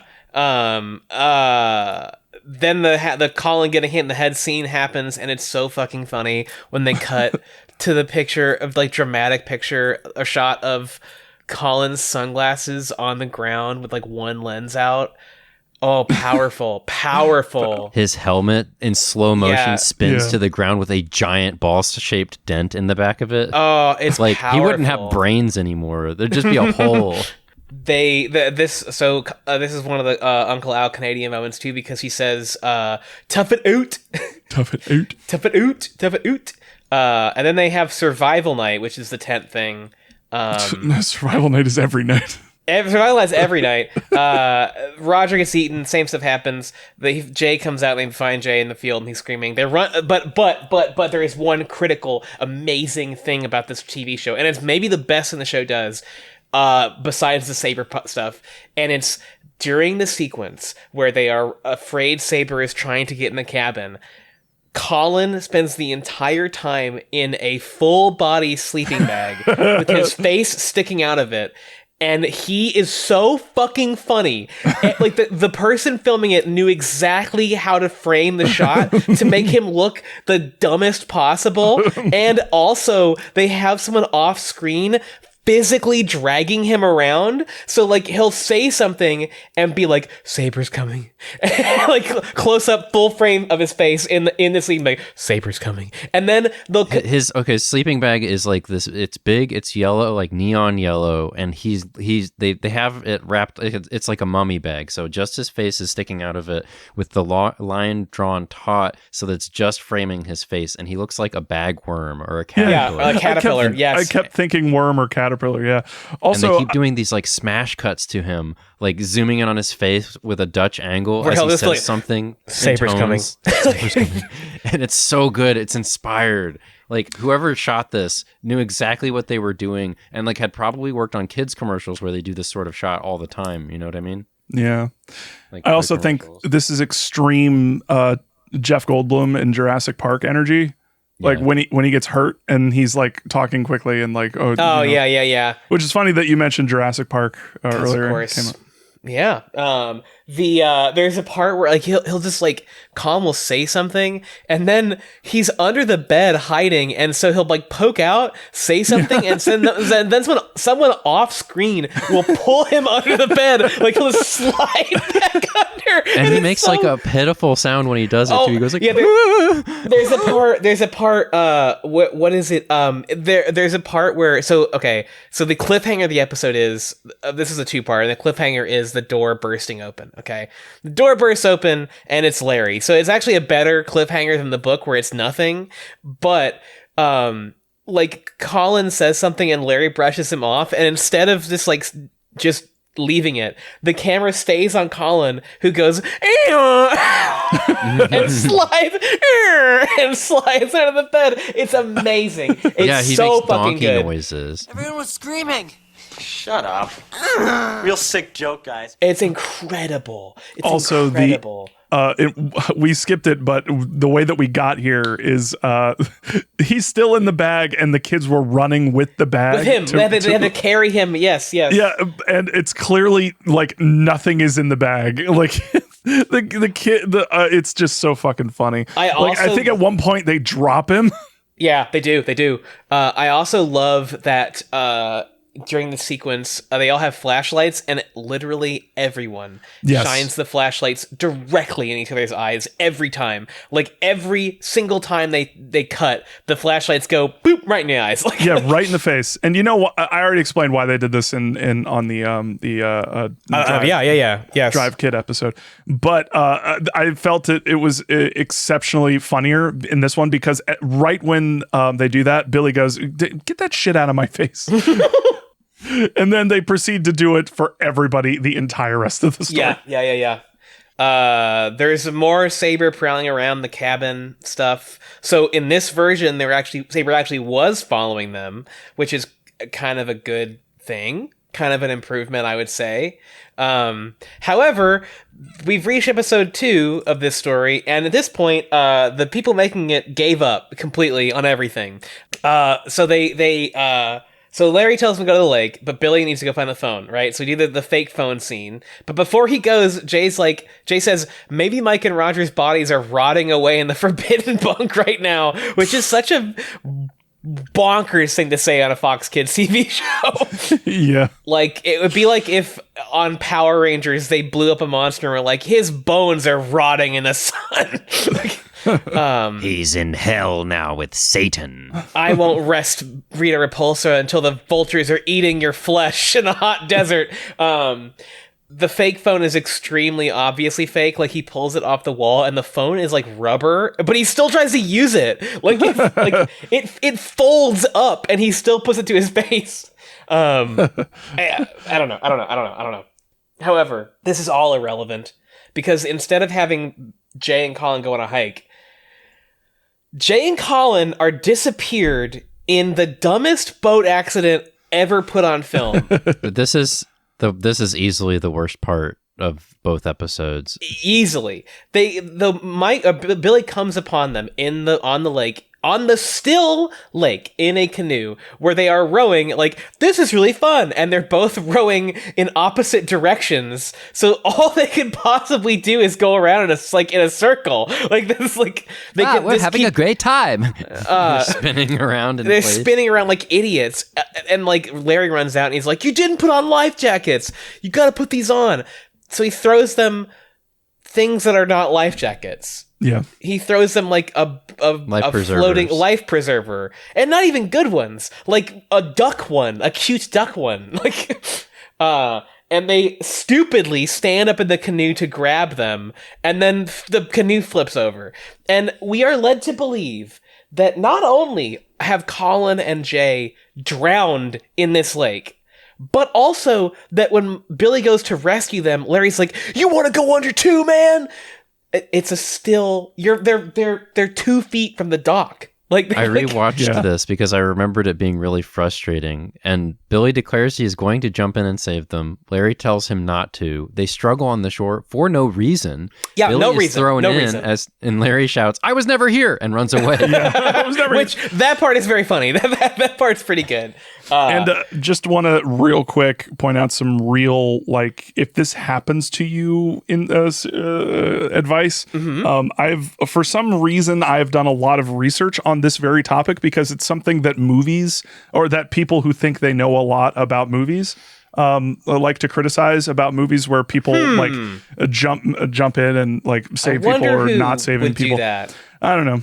Probably some fucking clowns on YouTube. Anyway, so there's something to be very cautious about when you're trying to help a drowning victim, and that is that you don't yourself get drowned, because there is a drowning response, which is something that humans do. Generally speaking, if you're not used to having water filling your lungs and being on the precipice of death, you will panic. Yeah. And when you are in the state of panic, you're trying to get yourself above water, which leads you to lashing out. And if you are someone who is trying to help a person who is doing this, you may inadvertently be pushed underwater as they try to use you as a buoyancy device. Yeah. This is called a rescuer drowning. And it is actually recommended to let a person who is doing this drown, become limp, unconscious, drag them, and then perform CPR. And just real quick, everybody should learn how to do CPR. Everybody learn how to do it. It's really easy. But yeah, it's it's something that, like, and in this specific instance, it's also really important to note that they are very close to the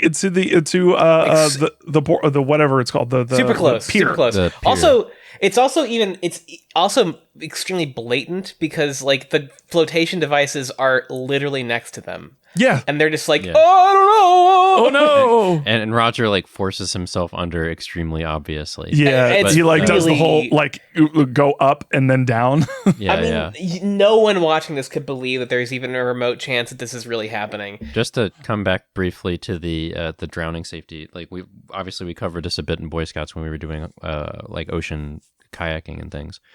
It's they tell you a lot, because it is, even recognizing people who are drowning is difficult, because sometimes they'll just be like at their nose line in the water and they're just barely holding on, but they don't look like they're drowning. They're not splashing or screaming like you would see depictions of, right? Right.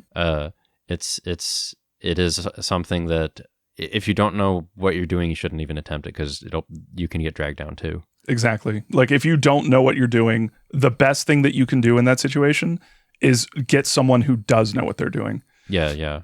And no, there are videos on YouTube where it's like it's like at a wave pool. This happens a lot because wave pools are very variant, and especially when there's a bunch of people in there, it can just be a nightmare. Like people like don't even know that they're like pushing kids under the water, and they're right next to them. And there's an amazing video of a lifeguard at one of these wave pools where it's just a sea of people, and like you challenge yourself to be like, okay, who's drowning? There is a person drowning here. Try to find them before the lifeguard jumps in and saves them. You cannot do it. Like it is like, oh man, much respect for lifeguards. Jesus Christ, that is such a hard job, and that's crazy. Didn't the really cool. Yu-Gi-Oh author die in a rescue drowning? Yes, he did. He did. The creator of Yu-Gi-Oh died in a rescue drowning. He was in Okinawa and people were drowning. He jumped in to save them and probably was pulled under himself. That was last year. It was July 4th of last year, yeah. Jesus. Yeah. Creator of Yu-Gi-Oh! Is apparently just in general a really good guy. Wow, R.I.P. The episode has now gone completely and totally off the rails. Under the water. Colin and Jay are apparently, as we are led to believe, completely gone. They are no longer in the water. Which I'm sorry, the first place that I thought to think of was, did you check under the canoe? Like, well, you should be able to see their legs anyway. Like their legs should be sticking out of it.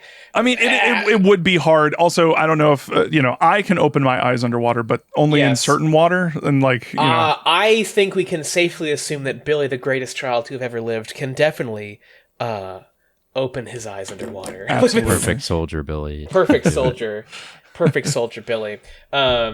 This again, like it's all falling apart now. They don't know what to do. Billy just like wanders around for a while, and they learn that they can do Dutch angles, so they just keep doing them. There are so many Dutch angles in this next segment. It's just like Dutch angle, rotate camera, Dutch angle. In case you didn't know that Billy is under a lot of stress. There's even a wild shot where they have the camera lying on the ground and they track him as he runs towards it and then rotate it up and back towards him. They were trying. That's the wonderful thing about this is like you can really feel in some of these episodes like people give a shit and they're having fun. The person doing the Colin sleeping bag thing was having fun. That was like they were having fun for sure. Yeah, even when these things might fall apart a little bit, you do feel that like people cared about these episodes when they were working on them, and at least when it was like free to try and they didn't need to make up a prop for it or something, they're like moving the camera around. They're doing a lot with it. Yeah. Also the Billy action suit up scene when he goes back to the bunk and collects himself, and then they literally do the fucking scene from Batman and Robin where he like putting clothes on and then grabs a bat like shing. It's so fucking funny. It's incredible. And then he runs outside and just randomly there are a bunch of letters like flittering around and they lead him to the forbidden bunk. Yeah, what the fuck was that about? I don't fucking know, man. This is such a fucking dumb thing. So first of all, unlike the book, which I guess I gave it to the show in this one, because you can't tell me there's a forbidden bunk where spooky sounds are coming from and not go in it. So he does go in. That's better. It's more satisfying narratively. Dawn is there for some fucking reason. Remember her? No, you don't. And then she's like, remember Dory? And Billy says, yeah, your friend at camp. No, Billy. Because I know you don't remember. No, Billy, you don't remember her. Because I don't. Well, anyway, she was mauled by a bear. Yeah. So, that's what's wild, too. She's like, she was mauled by a bear. She cried all night. Yeah, because she was mauled by a bear. You use the word mauled. That wording is bad. The more surprising thing is that she got to cry all night because she wasn't dead. Yeah, what you've described to me is a person who had their whole face eaten off. But instead, she sat in bed and cried all night. And then in the morning, she was gone. Anyway, all the letters are in the forbidden bunk, including letters from years ago, which doesn't make any fucking sense because that's excuse me. It's like the prop person for this little excursion, not within the universe of the show. It would just had a bunch of fun. Like, oh no, this is fun. Like, no, if I do extra, like if I, it's world building, Well, so that is an interesting point. Bob, because all the letters are stamped with Elvis stamps. What? And apparently they're all stamped with Elvis, and apparently that's an intentional reference to this theory that Elvis was an alien. Okay, all right. Or perhaps was abducted by them. That's cute. It's cute. It's a cute little note. I think that's cute. That's fun. Anyway, outside, the boys are all lining up to do their hunting shit, and Billy like runs out and is caught by Larry, and he's put in line, and they give him the guns, right? They're not guns, are they? They're not guns. Nope. They're fucking crossbows. Yeah. With suction cups on them. Which, I don't know, crossbow is a little bit more violent to me than a... Well, crossbow is also... children don't know how to operate crossbows. Right. Like, that's like a, okay, one shot, one kill kind of scenario, because you're not going to be able to reload this fucking thing, guys. Like... Anyway, the best part though is that the bow has a literal suction cup at the end of it. Yes. Yeah. So the part where Billy points the bow at Al, the suction cup is just pointed at him, and it's like, okay. You're not going to give these kids crossbows in real life. So he fires it, and the way they edit it is they have it like bam, bam, bam, like.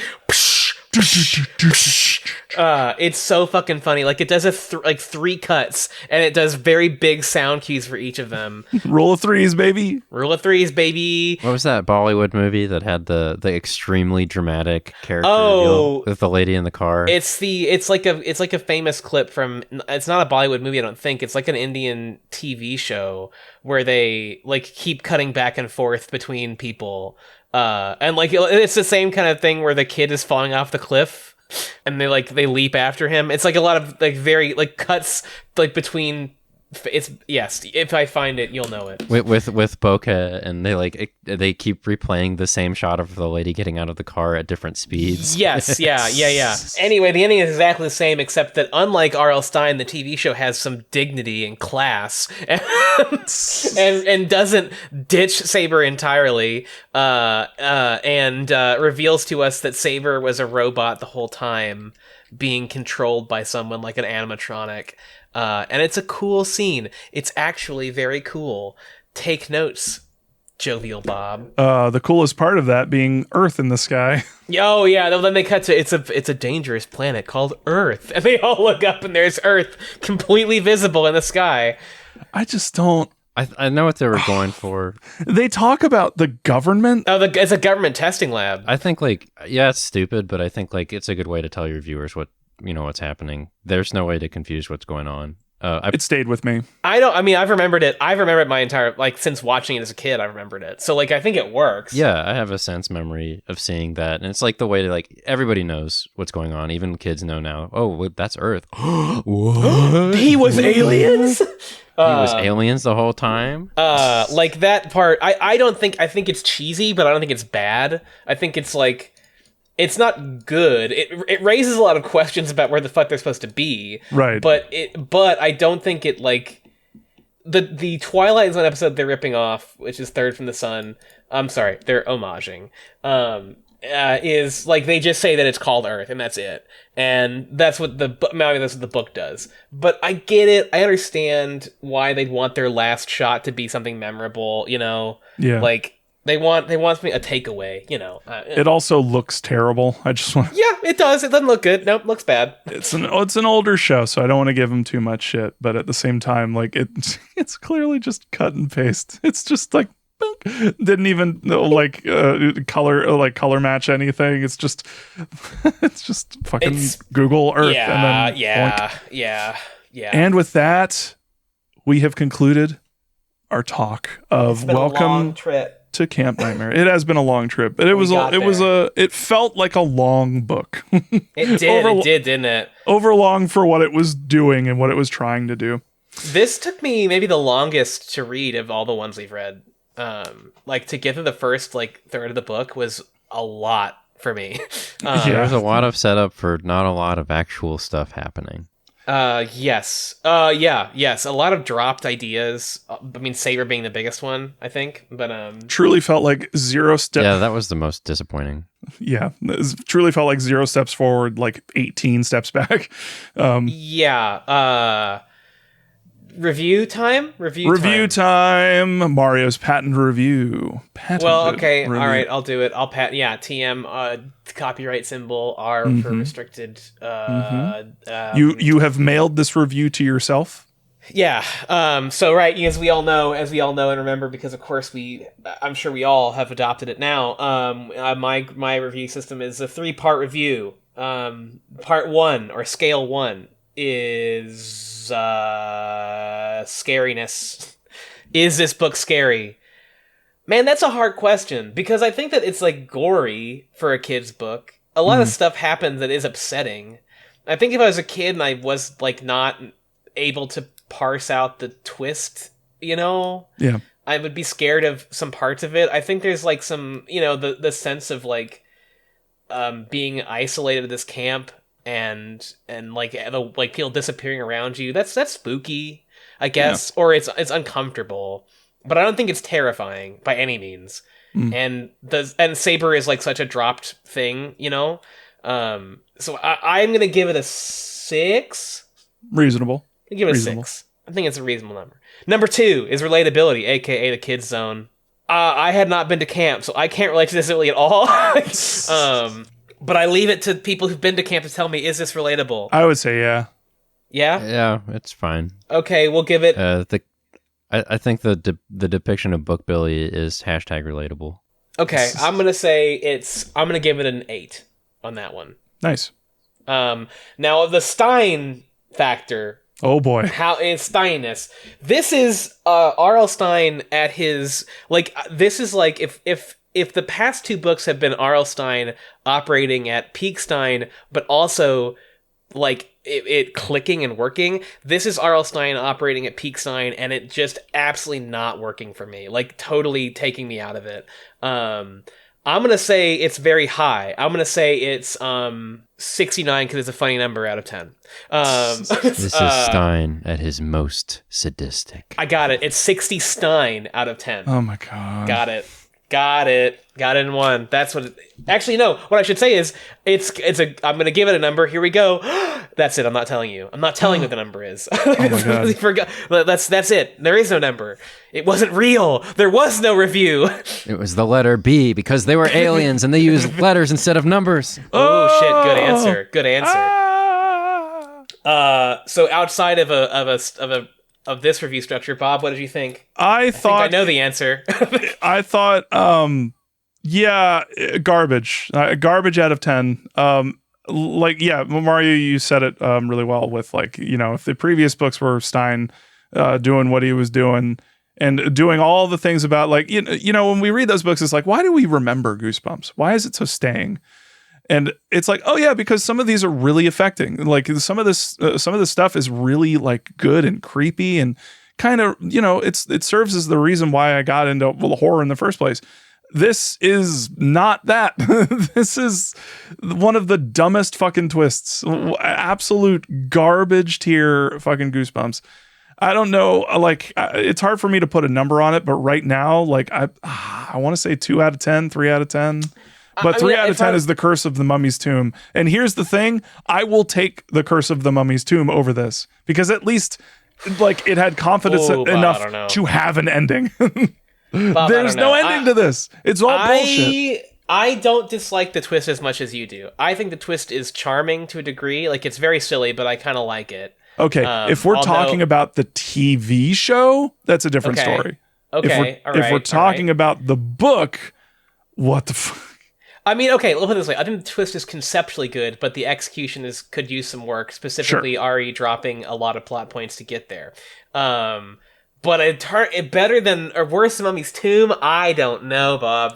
Oh my god, that book sucks. The book is so bad. The whole point is to have a strong opinion on these things, and that's mine. All right, Brandon, number 3, what's your opinion on this book? I've broken it up into how I would have felt as a kid and how I feel now as a jaded adult. Okay. Oh, good. Nice. I like that, yes. Yeah, that makes sense. as a jaded adult searching for wild pleasure anywhere I can, I kind of like the really stupid ending where it just goes, it was a government test program to gaslight Billy or whatever and see if he was a bad enough dude. And they're all aliens. At least it's bold. No explanation of why we care about grizzly bears on Mars or whatever, or any explanation about the setting being so Earth-like. We don't need it. Any explanation would suck. And it's a bit of fun in your face whimsy at the end of the story.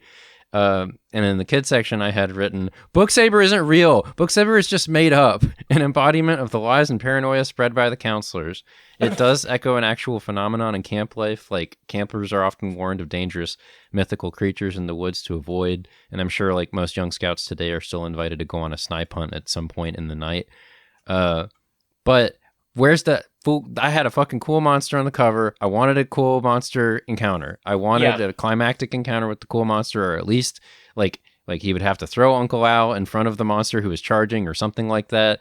And instead, nothing. I would have been pissed. I am sure. I would have been like, that sucks, and I hate this. I think, you know what? I'll give you this, Bob. I think in that way, this book is very similar to Curse of Mummy's Tomb because, like, the denial of the mummy part, I mean, Curse of Mummy's Tomb did have mummies in it, admittedly, but there's so little of it the entire book that I was, like, so mad. And I think that if I was a kid, as Brandon put it, if I read this book with a monster on the cover and they talked about a monster and then the monster just didn't ever appear at all, I would be fucking pissed. Now, the TV show fixes that, I think. I mean, I don't think the TV show episode is good, because the Jay and Colin thing is bad, but the Saber stuff is handled a lot better, and if it had been that way in the book, there would be no hesitation to say that it handled it, like, that it was a better book, Yeah, and I will add that even from the adult perspective of liking how bold and stupid the ending is, the lead up to it, the 98%, first of all, getting thrown out the window sucks, and also it wasn't a fun 98%, so.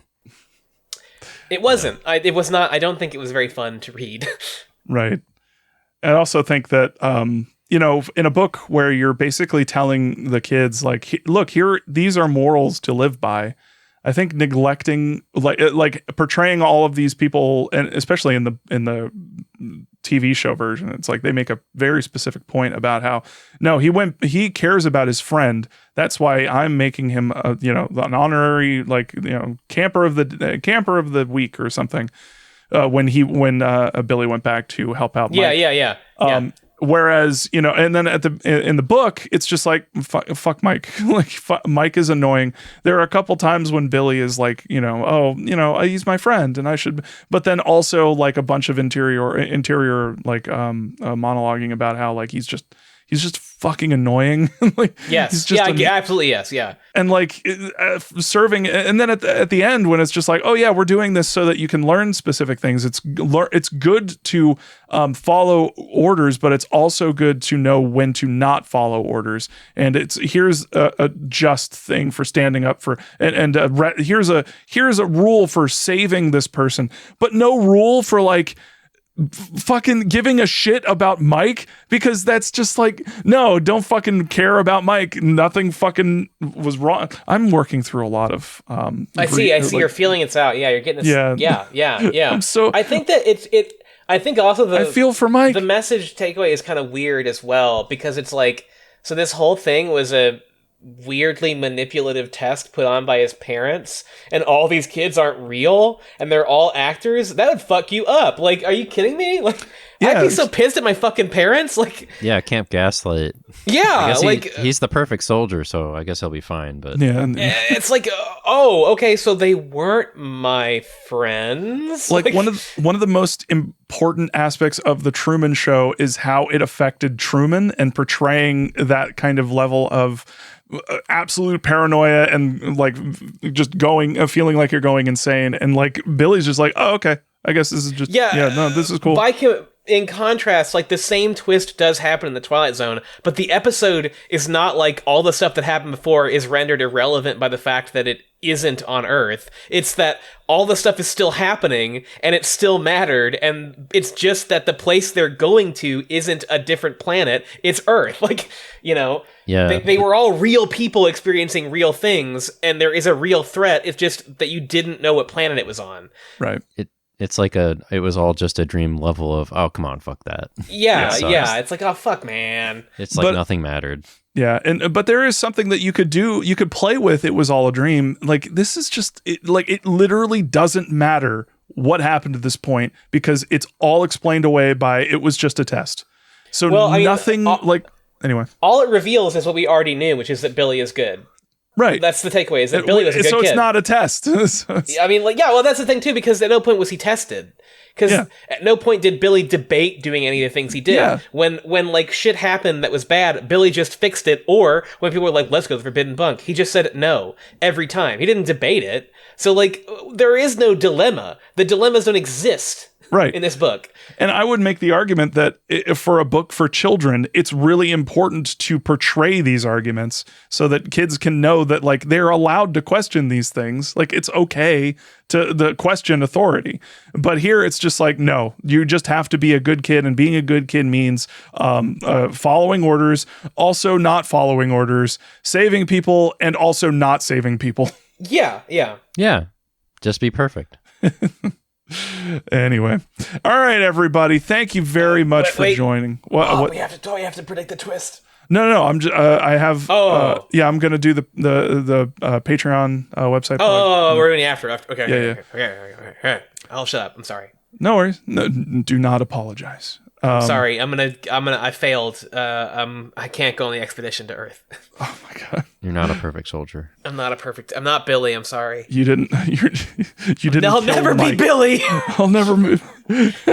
I don't know if there's any fat kids around. You might turn into them by just letting them die. Just letting their fucking bloated corpse fall into the fucking ocean. Anyway, roll into the ocean off a hill. Anyway, what a beautiful image. What a beautiful image. What a beautiful. We were making jokes about his swollen hand being a buoyancy device in the fucking river. The despicable pus bag. The venomous pus bag. Anyway. All right, everybody. Thank you very much for listening to a very long podcast, but a very worth it podcast. If you like long and worthwhile podcasts, go ahead and check out our website, youcan'tscare.me, YCSMpod.com, and also check us out on Twitter at twitter.com/YCSMpod. We're going to work on a Mastodon too, but that's coming. If you'd like to support us in what we're doing here, go ahead and go to patreon.com/youcan'tscareme. And, you don't have to, but we sincerely appreciate any and all support we get and have gotten. So thank you very much if you're a current supporter. And if you decide to become one, you're awesome. Thank you very much. But again, no pressure. Y'all are great. And with that, y'all, I think it's time to predict a twist. Let's do that. Who knows what the next book is? The book is The Ghost Next Door, Bob. Let me go ahead and post it. There it is. All right. Who wants to... you know what, Brandon? Go ahead. Oh, and that's the other thing. I totally fucking forgot. Brandon, you are a fucking rock star. This was so much fun. I loved your recaps. You are an amazing writer. You fucking came out swinging. I love the way that you tackled this. That was awesome. They were Thank you very much. extremely good reviews. Thank recaps. You. Yes. I guess I am a Billy then. Yeah, you're a perfect soldier when it comes to recapping chapters of Goosebumps. You're making us all look like pestilent pus bags. Yeah, exactly. You know, the other thing, this is why I hate this book, actually. My middle name is Michael. Oh, I see. Mine is too. I've got a secret. Mine is not. Mine is Billy. No. Oh my God. That's why you love this book. Anyway, Brandon, if you will look at this picture of this cover and using the image, title, and tagline, predict the twist of this book. All right, this is gonna suck if it's right, but the strange new kid is the only living one, and the entire town is ghosts. Ooh, that's interesting. We should probably describe the cover. It is a picture of two ghost legs being see-through, standing on top of a welcome mat as a door opens into a checkerboard kitchen floor, or like tiled floor. You don't see those anymore, do you? You don't. Well, maybe you do some places. But as what looks like a young child's sneaker is at the door. And the tagline is, "There's a strange new kid on the block." Yes. So creepy. So, okay, I have a counter twist. I have a counter twist to your twist, Brandon. And my counter twist is the main character is the ghost, and the people he thinks are ghosts are alive. You know what? That could be the actual twist, but that's my guess. You just made me realize that if that is the actual twist, because I think that is a twist for one of the books coming up. I'm pretty sure that's pretty close. But I just realized that the entire time when I was originally reading Welcome to Camp Nightmare, I thought that it was the twist from this book, if that's the twist. I thought that all the kids had died at a camping trip, and they were forced to relive it over and over. So Ghost Camp is a book in this series. Well, so that could be the. I might have gotten that confused. And there is, I know, at least one other book where the kids are ghosts, and that is Ghost Beach. So maybe this isn't that one. I don't know. Maybe. I don't know. You might also be confusing it with Ghost Burger King. Ghost we can BK. say. I think we can safely say there is a ghost in it.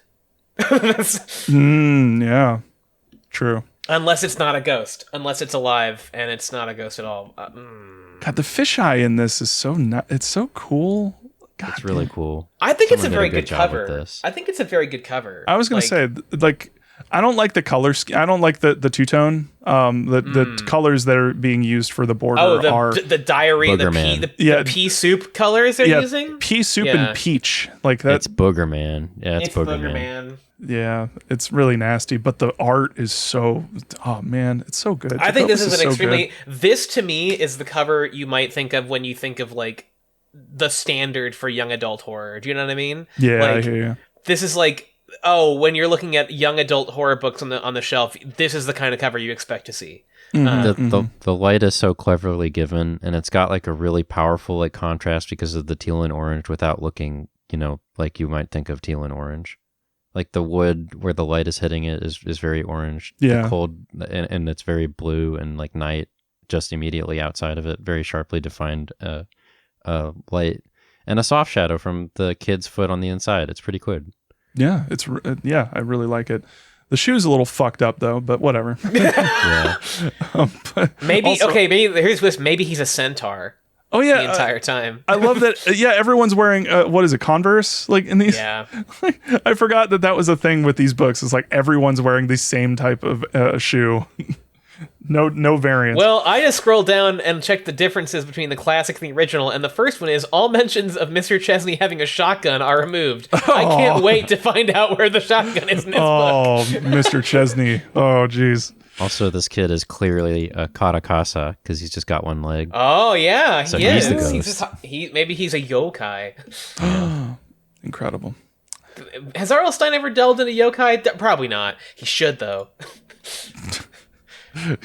R.L. Stine doing a yoke. Oh my god.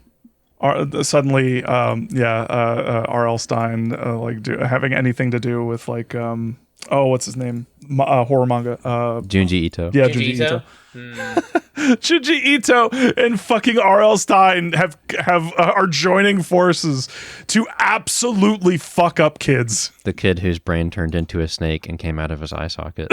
Would be a good Goosebumps book. Oh my god. Wow, Goosebumps actually like turned to 11, like actually fucking like off the rails trying to fuck with kids. I have no idea the order of these books. Like, I'm looking at Ghost Next Door, and I thought, okay, well, surely coming up is like some of the other classic ones, like Night in Terror Tower. No, that's number 27. That's 27 in this book. And Ghost Camp is like in the 40s, I think. That's wild. Okay, Why I'm Afraid of Bees is number 17. I was certain that was like 61. Yeah, some of where them we run out of ideas completely. Like, yeah, for real. Like there are some of them that I thought were way earlier. Like the barking ghost, for whatever reason, I thought was like in the first 10. I thought Ghost Beach was super late. We're gonna get to Ghost Beach before Night in Terror Tower. That's fucking crazy. You know, That's nuts to me. The really fucking crazy thing is that I seriously thought the Haunted Mask was like within the first 4. Yeah, you would think that. You would think that. Yeah. Yeah. You would think that.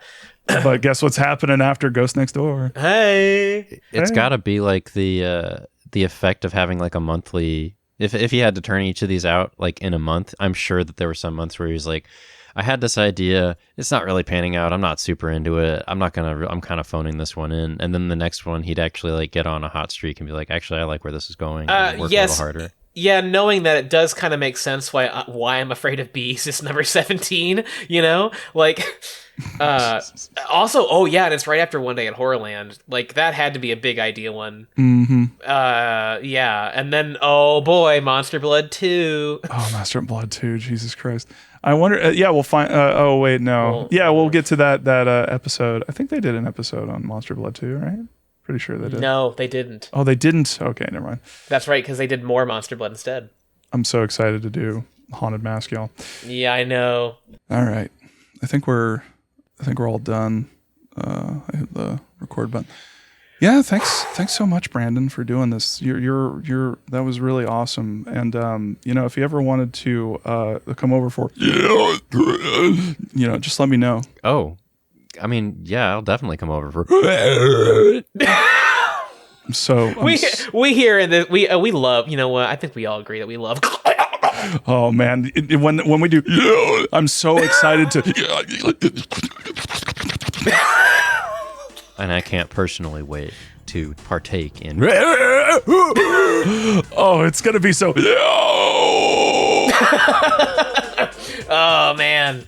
I can't remember the last time I had it. It's like for dinner. Oh man, you know this book, it really got me thinking about